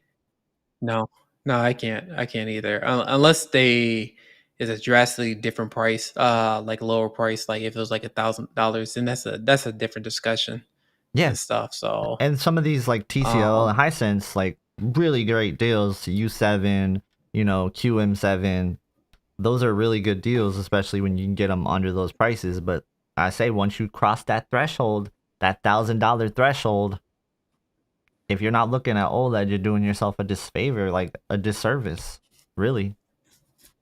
mhm. No, you're absolutely right about that. No, like OLEDs this year, especially hitting over that 2000 nit peak brightness, that changes a lot of things Hmm. and stuff. I never fathomed that it would ever get to that point, but they did it this year and stuff. So Yeah, next year they probably might hit, you know, maybe 2500, maybe more or something like that. And to be honest with you, when I was looking at the G5, I was like, man, it definitely stuck out. It stuck out. The S95Fs definitely stuck out. And they hmm, had when I was at Best Buy, they had the QN900, and I did not like the TV and stuff. It was just I was yeah, comparing that against the S95F, and the S95F by all means was superior. The only thing that the QN900F had was, I mean, it was an 8K television, but yeah. once again, it's the argument of no 8K content, so it doesn't make sense and I mean, stuff. I So, saw a QN900D last year, and I had it next to the S95D last year, and I had it next to the mhm. S90D last year. I'm telling you, like, I don't know why anybody would get it over an S95D, um, unless you're buying like that 85-inch, maybe. I don't know. Um, that's the biggest thing because it's like even the S90F, man, even the S95 the S90D, I had the model numbers. The S90D, yeah, it was better than the QN900D for the most part in the majority of scenes. And even going to Bravia 9, man. Like we talked about the Bravia 9 a lot last year. Seeing Yeah, that thing next to the G4 was an eye opener. It's like shouldn't be the same price. Like I was like, should be. I I yeah. I think I think the Bravia 9 is great. Like I do. I just don't think that it's in the same realm discussion point. No, no, it's always been a uh, lower price TV compared to OLED Yeah. TVs, in my opinion. Um, but I can see why it costs the way that it costs because they are putting a lot into that technology and stuff. So I mean, like the 22, what was it, the 21 bit panel that they put on there. you do see it, but it's just the thing is Yeah, it's so you can't price it more than an OLED. That's kind of like if you price it more than an OLED, you go in an uphill battle with that situation. that's the problem, right? Like we're looking at um the Bravia 9, right? Let me pull it up. So Mini LED has gotten It's a better. really good TV. It Yeah. has. Like that's definitely a good point. But here's another point. So has OLED. Every year, Mm-hmm. I think OLED has made bigger strides than Mini LED has every year. It's been pretty clear. And you've been seeing it jump after jump after jump. Like think about it. The first year we got QD OLED. It was 1,000 nits, 1,500 nits max probably, right? Like it was pushing 1,500 nits, but it really shouldn't have been there in the first place, kind of thing. Um, Mm-hmm. but like it was basically 1,000 nits. Like that was kind of the cap on the maybe 1,200 for the first QD OLEDs. And now look where we're at now. Like we're talking about pushing 2,500 nits on some of these TVs. It's insane. And the Bravia 9 was an excellent TV, but it just didn't stack up to Yeah, I the thought it was a really flagships. good TV. It didn't stack up to the flagships. The other flagships beat it in every category. Yeah. So Yeah, that was especially the that price. problem. I think like the only thing that it had on it was like SDR brightness. And that is only if you are in a super bright room where you're ever going to need that much SDR brightness. Mm-hmm. So because it didn't beat it in HDR brightness, you know? It No. can't. Like No. it just can't, like it physically can't. Like scientifically can't beat it in a bright like situation for HDR. So in the bigger window sizes, yes, it does. But the majority of the scenes, it's not. So that's one thing that I think people miss. They hear about the nits and they hear about the windowed measurements, but they don't actually see the actual TVs when they're next to each other and how they're performing. Like just watch a mini LED TV when it's right next to one of these premium OLED TVs. Like it ducks the brightness in certain areas so it doesn't bloom. Like it has to protect itself with the local dimming a lot of times, and so you're going to miss out on some of the specular highlights, especially in the smaller window sizes. Like you're not going to get the same impact out of a mini LED TV. You will get it in the bigger size windows, right? But ask yourself this: how many bigger window sized things are in movies compared to smallers? You know, it's not very often where you're going to run into these scenes that is going to be like, that's going to look better on a Bravia 9 compared to, say, the Bravia 8 Mark II. Like, the Bravia 8 Mark II is miles better than the Bravia 9, in my opinion. Like, miles.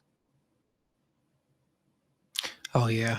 I I don't know that Bravia 8 Mark II. When I was looking at it at the store, I was like, Crazy. man, it's a nice TV. It's crazy. I love that It's TV. a it's a I just don't understand why Sony only came out with the biggest size of 65 Yeah. inch. It's such a They miss, should be isn't kicking it? themselves. Yeah.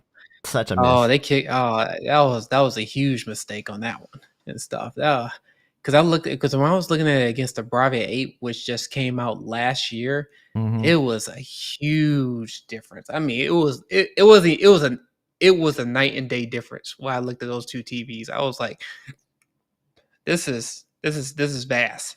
Yeah. Yeah. I honestly though, like when we're getting back to the discussion point of Bravia 9 versus Bravia 8 Mark II, I want to know like who's buying the Bravia 9 over the Bravia 8 Mark II this year. If you're talking about 55 and 65 inches. Oh, I would never do that. I would get this TV in a Yeah. heartbeat. I'm trying, like I want to know if like there's anybody in chat that would buy a Bravia 9 55 inch, 65 inch. Let me know your reasoning why you would over a Bravia 8 Mark II 65 inch or a 55 inch. Like I get the size thing. Like you have no choice with the size, and that's where Sony shot themselves in the foot. Like you're saying, like as great as the as the A95L is. It's a TV that people consider old. You know, it's like that's in their head now. It's an old TV to them. They don't think of it as still like a really relevant TV for the most part, even though it somewhat is, you know, like it's definitely on the same lines of like talking about close to a G4, close to an S95D, not quite that good though, you know, because even then last year, like the S95D and the G4, I thought they were better TVs than the A95L when I saw them. So it's one of the things where like I feel like they should have gotten a 77-inch Bravia 8 Mark II. It really does feel like that. Yeah, I'm just looking at some of the comments right now. Mozart, he has a 75-inch, and you got the 75-inch B9. You got the 65-inch Mark II, and yeah, if you go and see those two TVs, you can't see them like side by side. It's really great point. Really great point. Yeah, it's a good TV. It's a really nice TV, especially that one Sony demo where they show the lamp, where I don't know what they call this, but it is a lamp, but it's like where everything is black and the lamp glows. When I was comparing that against the Bravia 8, it's just like, man, it's like with QD OLED technology, when it comes to the color and the brightness and the impact, it's like, it was amazing. And then when you see it on the Bravia 9, it was bright, but you could see it was struggling because it couldn't do the complete, black like how OLED does and stuff. So yeah, and I think this is a really good point Mozart makes, right? It surprised him how good LCD can be. It surprised me too, and that's why I called it the best mini LED TV ever created. Like, hands down, you know? It had a lot of great things going for it. So that was like definitely a good TV. And it is a no-brainer in a lot of cases, but the 75-inch right now, what is it? I think that's a really good discussion. Like, somebody was asking about a 75-inch, and before I move on to that, I just want to like say that I'm not saying the A95L sucks at all. I know that the A95L won the Shootout 2 years in a row. I think that the S95D deserved it last year. I really do. I think it was close. And I think the A95L is great, especially in that kind of environment. Like, it's still like a reference beast, right? But if we're talking about like overall capability, where it's at compared to the S95D and G4, it's just not on that level. And that's, I think, why when I see the Bravia 8 Mark II this year, I'm really amazed by it, because it does feel like it's closer to that level of where the flagships are now. So the A95L is great. I just think that if there was a 77-inch Bravia 8 Mark II, that would be even greater. And Brent, I wasn't talking about the S90D being better than the A95L. The A95L is definitely better than the S90D. I was talking about the S95D being better than the A95L. So just to clarify that. But yeah, no, I think the pricing is a good discussion. And the Bravia 9 75-inch, like, we're talking about the price of mini LED is getting cheaper as well. Do you think that $2,999 is a good price for 75-inch Bravia 9? When you can get the 77-inch, what is this? I would say no. The G4? I think you can get the G4 for the same price, right? 77-inch G4? Think about that. What about the S95D? Isn't it lower Yeah, than and you 2,000? can get that too, I mean, think. lower than 3,000? Excuse me. Yeah. Not 3,000. 3,000. I think it's lower than 3,000. Do you see my point though? Like, yeah. I think that's where I. And it's a bigger size. And it's a bigger size TV too. 2 inches bigger. Yeah. Have you seen that difference, by the way? It's bigger than I thought. I was like expecting the difference to be like not noticeable, but it's actually pretty noticeable in person. Yeah. So this is actually $500 less. Why aren't we talking about this more? Like That's why I was just. yeah. It's You mini didn't LED TV you should be didn't say always anything be about this cheaper one. than. $24.99. Yeah, Wow. yeah, Okay. That's a good deal. yeah. That's a really good deal. That's where. That's why I say go with. I don't know. When it comes to those sizes, it's like if you're going for a something that's bigger, um, at the time 77-inch, and yeah, go mini LED. But now, since OLED has caught up with their newest panel, it's kind of like you have to do anything over 83 inches, Yeah. then you go mini LED and stuff. So, but anything 83 and below, Yeah. that's OLED territory, hands down. Unless you're trying to get like Can't no, see the price. I won't even say monitor. I won't even say monitor because monitors, the LG is taking over. Samsung is taking over with their QD OLED technology and WOLED technology and stuff. Yeah, you just have to go a big size if you're looking for anything over 83 inch. Mhm. I hate to say. Yeah. And so when I'm talking about the G4 and the S95D, I'm not just talking about brightness. I've seen them side by side. And I think that the A95L is great, but in the same sense where like it's on a reference level, I'm not the expert there. But my boy Classy is, and I trust him more than probably anybody else in this industry when it comes down to evaluating TVs in a reference sense. And he gave me a really good perspective on what the S95D was last year compared to the A95L. And I really get the sense that if the S95D didn't have the matte screen, it probably would have won.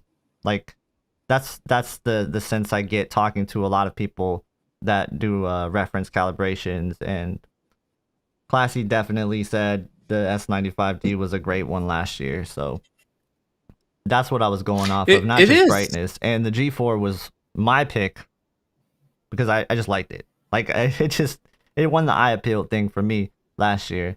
Um, but the S95D I guess was really good. So, and that is a steal, Yeah, no, $24.99. I think it's a good. I don't know. It's just my whole thing. I get people are just talking about like a matte screen should be the definitive factor, but Yeah, that's a big I discussion don't point. know. It's a thing that I It I understand why people don't like it. I'm on I'm on the anti matte. It's like I get where people are coming from. It's like, oh, when you bring the TV home, I Mm-hmm. get your point as well. I get your point as well. But I live with matte screen TVs. This is like when I'm talking about like early 2000. I know technology has supposedly got way better with the screens and stuff, and I had a lot of light around the room. I had like apartments where you have all windows around, and the matte screen still didn't fix the issue when it comes to um, uh, reflection and stuff like that. It just made it worse, and so I had to close the blinds because it gives off that little not a shimmer, but it just absorbs it where you still can't see the picture.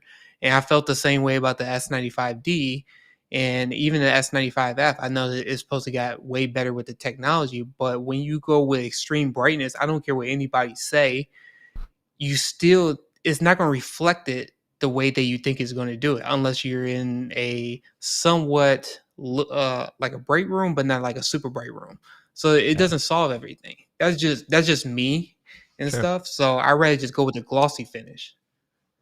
Yeah.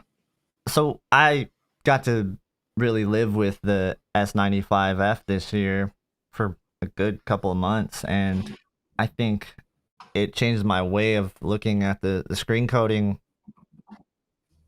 in a room where you can control light. This thing is awesome. Like, especially if you're dealing with screens in the background, like I do a lot, right? And I used it as a monitor. So if I was doing it right now on my current monitor, which is just like an S90D 42 inch that's sitting here, because I'm comparing all these TVs over here. But I see that reflection of all the TVs in the background on the monitor in front of me. On the S95F, I didn't see that. And I thought that was really awesome. So like there's situations where I put the S95F in that no other TV could do that. And then there's also, I have blinds that if I want to crack them open a little bit, I can't do that with any OLED TV that I own other than the S95F. You know what I mean? So there's little like use cases for the S95F. I get why it's there. And I would imagine that in like a big sunlit room where the sun's not directly hitting the TV, but it's just filling the whole entire room, and you'll have glare because it's so bright, but you don't have any direct impact on the TV. That's where I think the S95F probably is like just a beast in terms of just absorbing the light. I think it's a bad name, by the way. Like glare-free technology, it's not glare-free. It's more like reflection-free. You know what I mean? Like it's not glare-free because it definitely leaves a glare. Like there's definitely glare, especially with light. So I think that's like a horrible name that they got going for it. Yeah. I don't know. It's just, it's for me, I say it's pure preference and stuff. I always like the glossy look because it gives you that illusion of it looks darker, it looks inkier and more vibrant in my opinion. But I could get both sides and stuff. When I was at Best Buy looking at the TVs and stuff, the S95F looks really good and stuff. So I'm not saying it's a bad TV at all. Yeah. I guess going back to the point, I'm covering up the prices. My bad. I keep doing that. Sorry. Guilty. But like talking about it, like, I mean, honestly, when you have them all three lined up like this, which one of you guys are picking the Bravia 9? Let me know. I need to know reasonings. I want to know reasonings why you would pick the Bravia 9. Like, because I can't find any. And then the G4, other than, like, if you think burn-in, about right? it, Like burn-in is something that I feel like, why are we talking about it even? You know, but the G4 comes with a 5-year warranty though, so that's kind of like that's a warrants really good point, and that's another thing that's its like price. it's kind of priced in this case, right? Yeah. So So that's something to think about as well too. You get that 5-year panel warranty. yeah, So people are saying processing, but I don't know. The G4 processing came out with a new chip, and that thing looks incredible. It looked pretty good. It looked pretty close to the XR processor. I'm not saying yeah, it's better, but it's definitely neck and neck. yeah. No, it's a really good deal. I think so.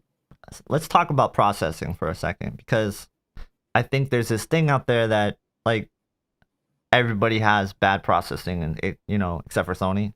I think that's wrong. I think everybody has pretty good processing for the most part, and processing is something that we kind of talk about in a real like subjective way, and that's the only way you can talk about it. Like it is literally the only way. There's no objective approach to any of it when it comes down to processing. It's just a matter of opinion, because that's what the TV companies are doing with their processing. They're giving you their opinion on what they think the content should be. You know, they are all altering the content, except for maybe Panasonic, right? Panasonic so far has been the only ones that I haven't seen really apply this edge enhancement technique. They have a very soft looking image. I think Sony definitely has a soft looking image at times, but like I said, they crank up the fine details and it's very clear when they're all side by side. So do you think processing is going too far? Like, are we getting to a point where we're pushing it too far and maybe we need different modes? Because, like, do we need an ability to turn off the processing? Do you even want that? Like, because one of the reasons why I like the G5 or the G4 so much is because of the processing. but they took that same approach and then they like cranked it up even more on the G5, and that's kind of been sort of a detriment this year, especially like what I talked about with film grain and some of the lower black scenes and things like that. You could tell that that sharpness is really affecting things.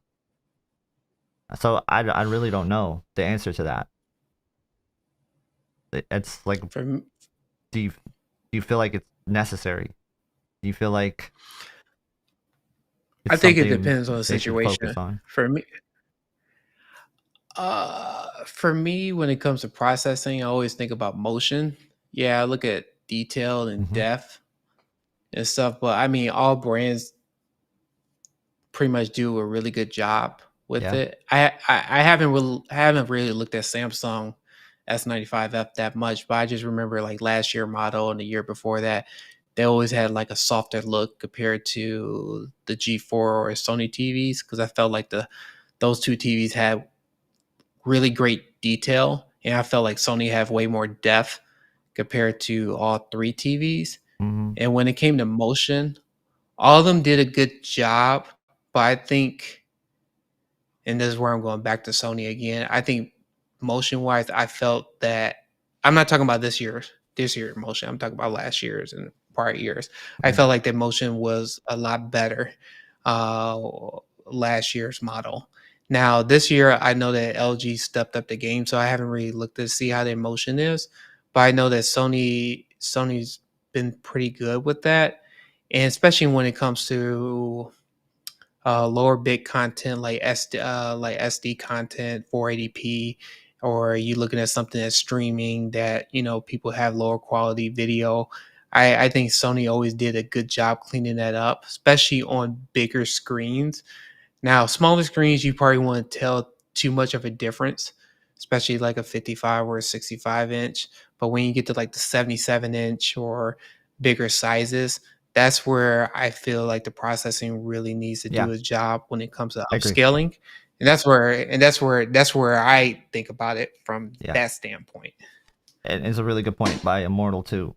You make a really good point with the processing needing to be good on larger sizes. And Immortal makes a really good point too. Is like 90% of what you watch is not going to be pristine UHD. Of course, if you're going to be streaming it, this is definitely going to be the case most of the time, right? So Mhm. the processing is there to kind of breathe life back into it in terms of all of that. And it's a double-edged sword. It really is, because on one side of things, like, I appreciate the processing a lot, and it's some of my favorite things about the TVs. Honestly, like some of the TVs' best attributes is because of the processing. It is the Mhm. reason why it's the more expensive TV of the bunch. It's, a combination of the capability, the processing, the way that it handles near black details, the uniformity. Like, it's a combination of so many different things why we pay so much more for a better TV. But the processing is probably the biggest crux of it, where it's like that's what separates them. Like, if you look at from year to year, even like S90D to S90F, I bet you there's a processing difference. Like, that's one thing where you can see they're always refining, they're always making changes to things. Like I said with the Bravia 8 Mark II, in the past, I feel like that was probably a little bit sharper. Now I feel like it's a little bit Mhm. softer, and in select details, it still brings out the fine details, which is like a nice balance. Where I see some techniques that Samsung is doing.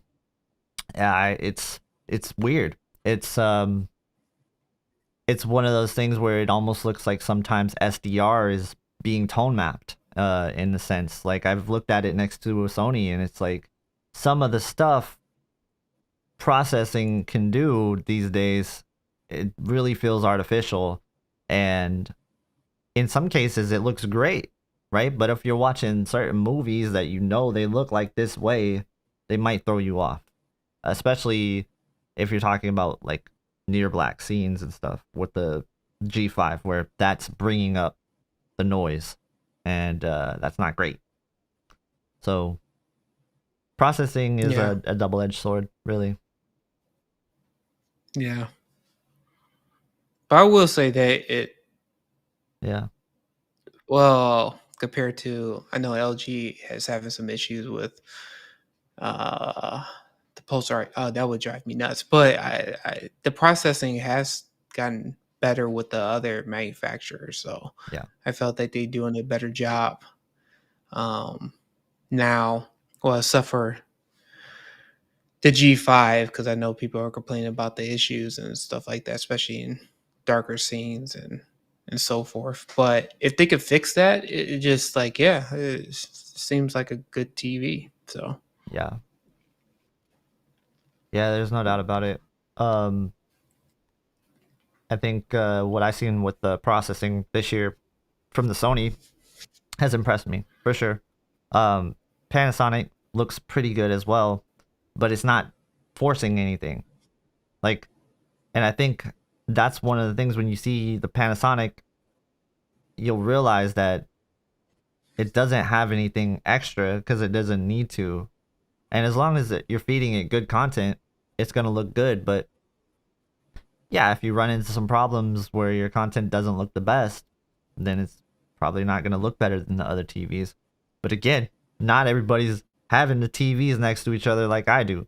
So that's like the whole purpose of this discussion is like we are talking about it in a vacuum of like putting them in a comparison, which is not realistic. And we're talking about it how like what the shootout might be like, and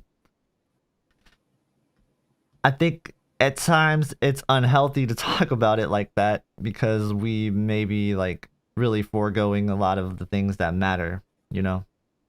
That's why I try to avoid talking about certain things that are only going to be noticeable when they're all side by side, but I can't help it sometimes because that's all I see.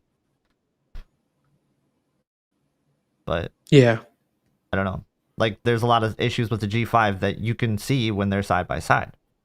But how many people are going to be like, that's a deal breaker when they see it by itself? You know, I don't know that there's a ton of yeah, issues like that there with the G5. So I don't know. It's a select group of things. mm-hmm, mm-hmm, yeah. No, I agree. Um, Just looking at the comments right now. It's, yeah, we'll see. We'll see how it goes. I mean, we're in the middle of wow. 2025, and I don't know what else is going to be coming out. I don't know if TCL is going to be coming out with anything else, or I know Hisen's supposed to be coming out with some RGB TVs, Oh yeah, it's like twenty five but as thousand a dollars. deals wise, Yeah. Um. oh yeah, never mind. Yeah, Yeah. never mind. it's it's up there. That's definitely out of my realm. Yeah. So here's a question. And we'll only go for just a little bit longer. We'll open it up here to questions now. If you guys have any last minute questions, leave them in the chat. We're gonna cut it off pretty soon, right when it hits probably around the 2 hour mark, which is like in 7 minutes. So, but I've had a lot of fun so far talking. It's been Oh nice to yeah. have you again on this stream because like I mean we used to do this all the time. It was fun. Oh yeah. We gotta Um, start doing it again yeah. and stuff. So You know, I hit a wall and I had to stop. So, but I feel better now. I like a same real, thing I for feel a me. lot better now. I think you're in a better place now. Like, Oh yeah. yeah, Yeah. Definitely. Yeah. Got sick and now I'm yeah, back. So I'm gonna start picking it up again and stuff. So yeah, man. It's a tough world out there. It can eat you up. We just can't let it hmm happen. But life comes at you fast, and that's what happened with me last year. What a year of adversity, man, for real. But that's besides the point. I don't really want to get hmm into it. Let's talk about Oh the yeah. open box situation here. He said you can get an 83-inch LG B4 for $750. Um, and that's a really good deal. 77-inch I said go for S95B it. for $1350, both open box from Best Buy, light controlled room. So look into that, because if it says fair condition, I promise you this is a floor model. And you don't want a floor model OLED. You don't want it. I don't care how much it is. You don't That is want it. It's a on headache. all It's a day. headache. It's a headache. All It's a day. headache. You don't want it. Stay away from it if it's a Yeah, floor model. all day. Yep. People be messing with it. You don't know what they've been doing to it. Yeah, it's crazy. Yeah. Take it easy, Jennifer. Thanks for stopping by. Yeah. All right, take care. Yeah, I don't think I'd buy a floor model OLED. So I would say look into it, see if it's a floor model. You can usually ask them, or if you can check it out in store, you can check out how long it's been running. If it's like some ungodly amount of number in terms of the runtime, stay away from it. Maybe you get lucky though, and maybe it's not an open, like maybe it's not a floor model. Maybe it's just a return. You know, maybe it's like somebody couldn't put it in their house or something like that. And it happens a lot.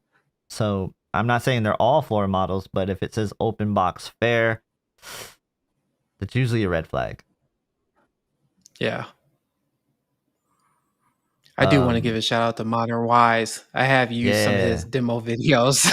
I see him in the chat and stuff, especially when it comes to burn in. Ooh, man, and some dirty screen effect tests. Yeah, he made some dirty screen really effect. Good video. Yeah, I definitely had to get. Yeah, I had to give him a shout out. Yeah, shout out to Modern Wise for sure. Yeah, love his content. That was peak for me. I used to watch him when I worked at Best Buy, I believe. So, yeah. Oh yeah, I think it's inspiration to me, honestly. Inspiration to me. For real. Yeah, I had to take a look at that. I was like, hold on for a minute. I remember him. Yeah. I was using some of your demos and stuff for some of the TVs and stuff like that. When I was looking at, I said, does it got screen dirty screen effect? Or hold on for a minute, let me look at this. I always use this stuff. Yep. It's crazy. So any questions last minute, leave them now.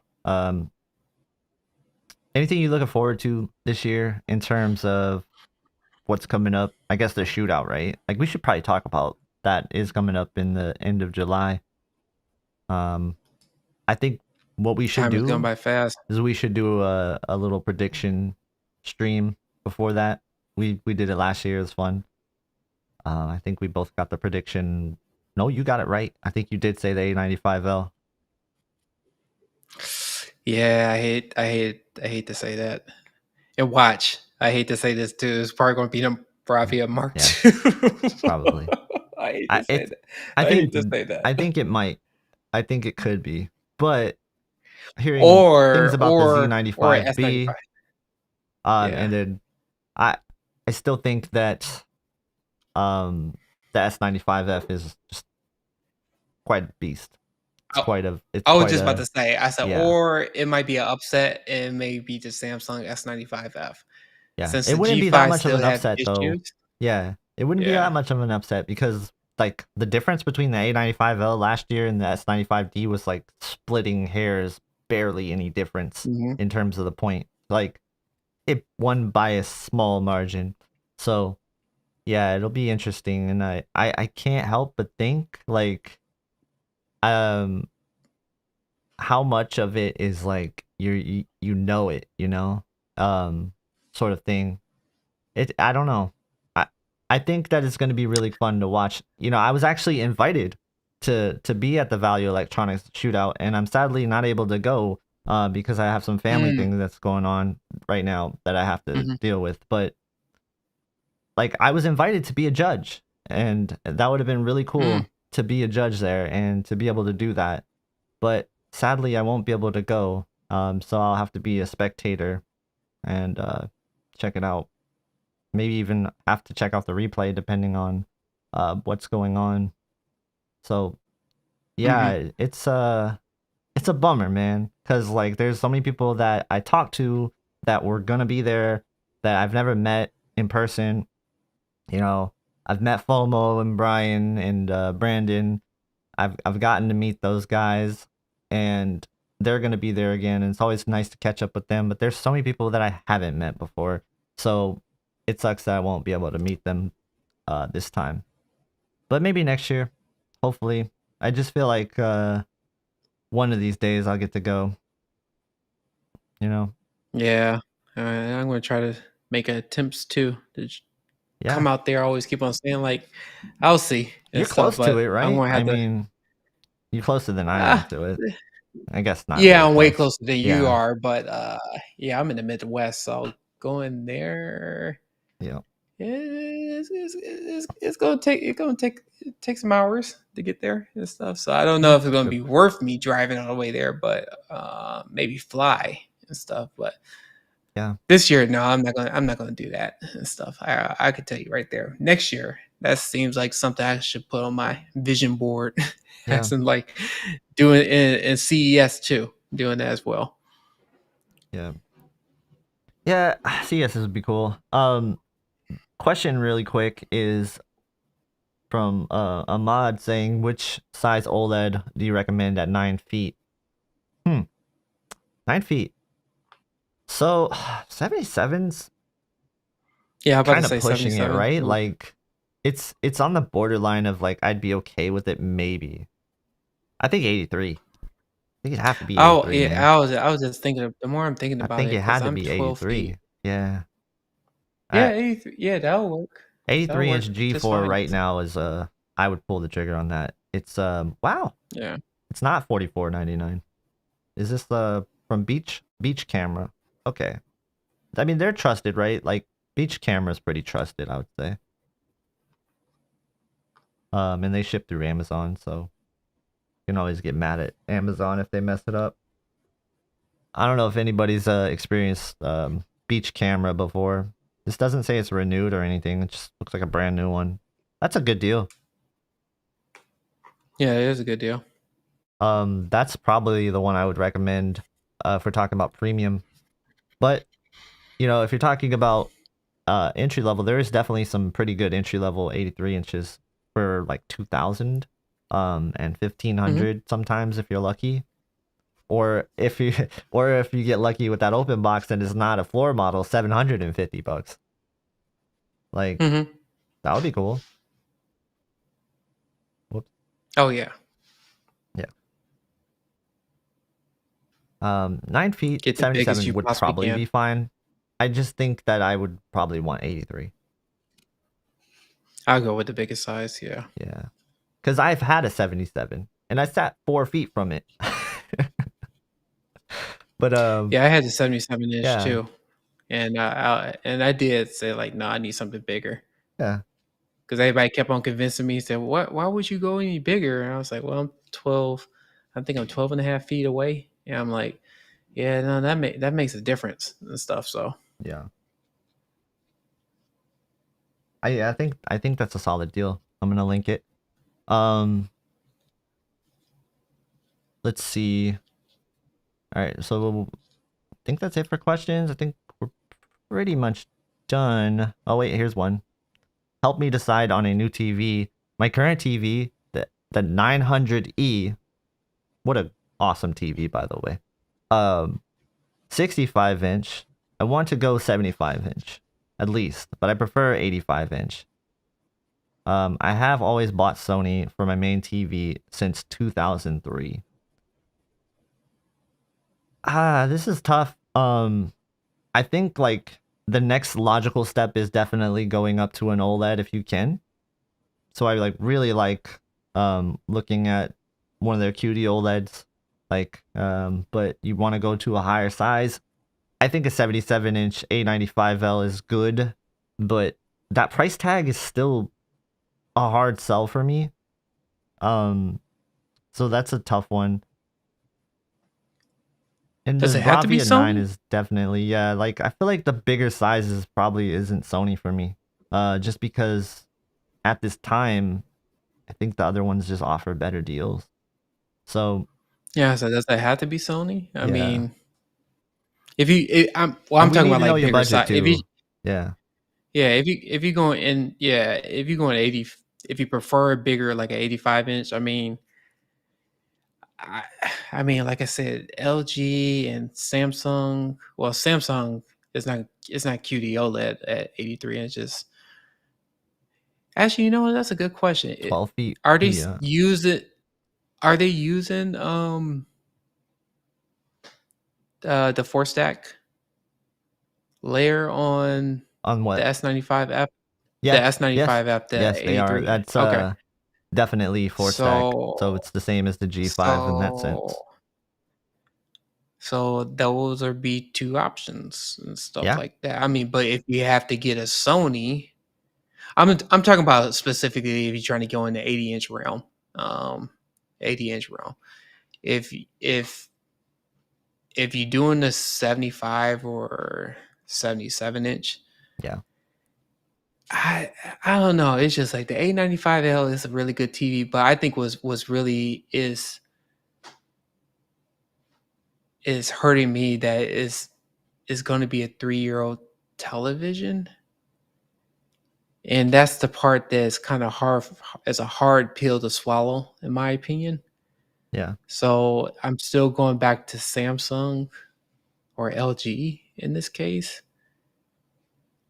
If you're going back to 65 inch, yeah, I mean the Bravia Mark 8 is a nice TV. I mean Bravia Mark 2. Bravia 8 Mark 2 and stuff. That's a really nice TV. But yeah. go with the bigger size and stuff. So I say Right. LG or Samsung. I don't think you go wrong, except for LG having his issues with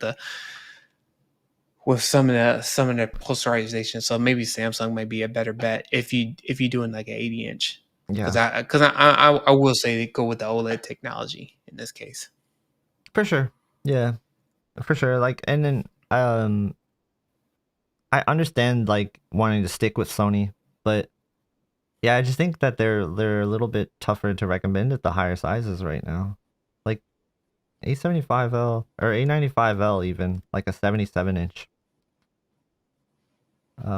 That 2 year four mark is thousand really killing me dollars. right now. It's $4,000. So Yeah, it's tough. it's killing me. Yeah. That's really killing me, especially when you look at last year model like the S95D or G4 Yeah. going for was it three 24.99. thousand Yeah. dollars? Yeah, 24.99 and one and $3,000 for the 77-inch G4. That's Mhm. even though the A95L did win last year, it's still like Yeah. that's real. Yeah, it's a really hard pill to swallow. Yeah, like even the comments said like a 77-inch A95L is more than an 83-inch It's G4. crazy. It's crazy. Yeah, Mozart, Yeah. good look on that one.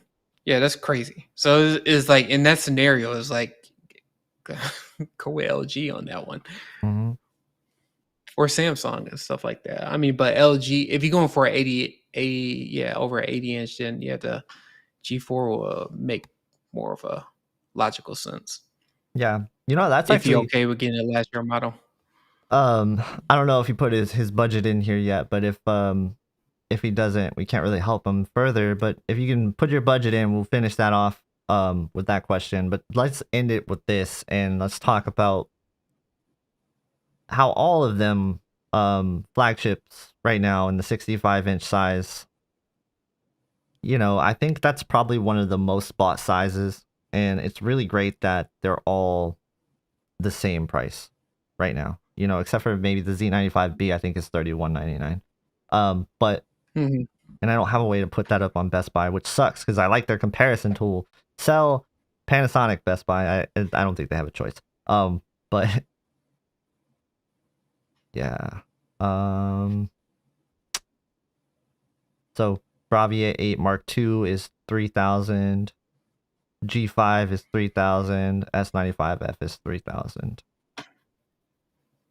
Yeah, I think that's just great. You know, when's the last time we seen that? Like super competitive.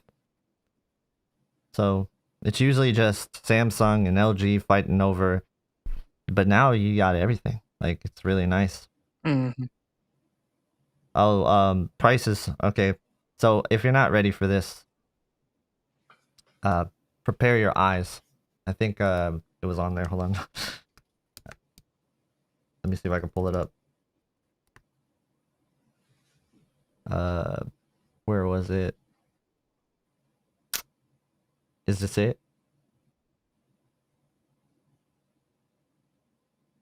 It looks like it What are you went looking at? down. It was like $24.99 for the Mm. Hisense RGB Mini LED TV. So, Sony is going to be pretty expensive. Yeah, I'd imagine. How long before we get an affordable one? I don't know. 4 years, Not gonna be next year. Yeah, maybe 4 years, maybe 3 years. it's gonna be cool technology, but yeah, Yeah, it's going to that's be gonna be a technology that I won't be talking about very much because it's not for everybody. You know? you're gonna talk about it on CES. It's like, oh, it Yeah, looked really I'll good, talk and about it on that's C. You're about it. exactly right. It's just like micro LED in that sense. It's like Yeah, I'll talk about it. cool So we'll technology. see though. Like to be fair to $24.99 price tag, that is a 116-inch TV, right? So in that sense, yeah, you'd imagine a 55, 65-inch would be cheaper. But Sony, $8,000 maybe, $9,000 I would guess. I don't know though. I'm thinking, where they price their 8Ks at, kind of, but just maybe above that. You know how they used to do that. And then Samsung, I feel like it'll be just above their 8Ks. Maybe Yeah, like 7,500, 8,000. I don't know. That's just a lot. I don't think. I don't know if that's worth talking about. Because like, who's gonna be able to justify that much on a TV? Like, yeah, you have to be in a really fortunate situation, I would say. yeah, yeah. Like money, don't have to worry about it. Yeah. Um. Yeah, I didn't see the thing about the budget, so we're gonna close this out. Uh, when it comes down to you know, how people can catch up with you, Max, you want to let everybody know? Yeah, if you can go to my channel, I think KG put on there M Chambers too. Mm-hmm. Um, subscribe. I haven't put out a video in a while because of other issues I had, but I am going to put out a video this week. That I will promise because I'm editing. I'm halfway editing it right now, so as we speak. So I'm gonna make a Yeah, goal to that. yeah, definitely subscribe to Max. It's a good channel, very down to earth. I only really mess with real people, so definitely, Thanks. definitely one of the realer people I know. So, um, I I appreciate I that. just think And I that's like your like, video that you came out with. oh, yeah, that video. I was about to I say you just came out with a video today. Oh, that video. Okay, I thought you were talking about the other video. Yeah, I was like, yeah. wait, that video. We're not talking about the other No, video. no, no, no, Oh, no. No, I'm okay. talking about the video you came out with the Mark II and stuff like that when you was Oh talking yeah, about so the that one, brightness and stuff. I that thought it one was is really good. really, yeah. I was actually gonna take it down because I think it's too dark, but maybe, I don't know. We'll see when the HDR processes if that fixes it. But Yeah. yeah, no, I appreciate See. that. I want to get like more streams together, and I would like to get more guests on.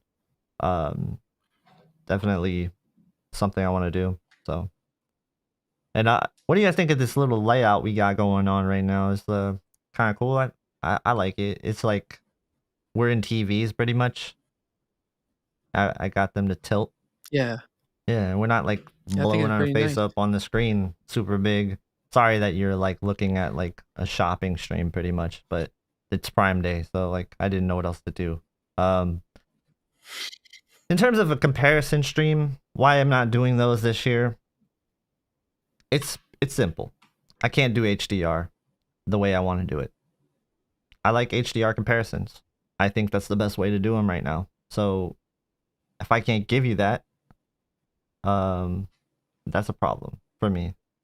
What I could do is I could do a comparison stream where I like scroll through footage and be like, we can hang out and we can scroll through the footage that I took and like look at the scopes on DaVinci Resolve to see like the difference levels of the TVs and stuff. I could do stuff like that for comparisons. But as far as a live comparison, also curating that is so insane. Like hats off to FOMO for doing those streams all those years. I tried it for 2 years and 3 years maybe.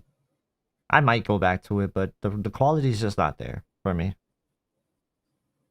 Yeah, it's challenging I on feel like that I'm one. robbing I people will of say that. like a good comparison when I do it live sometimes.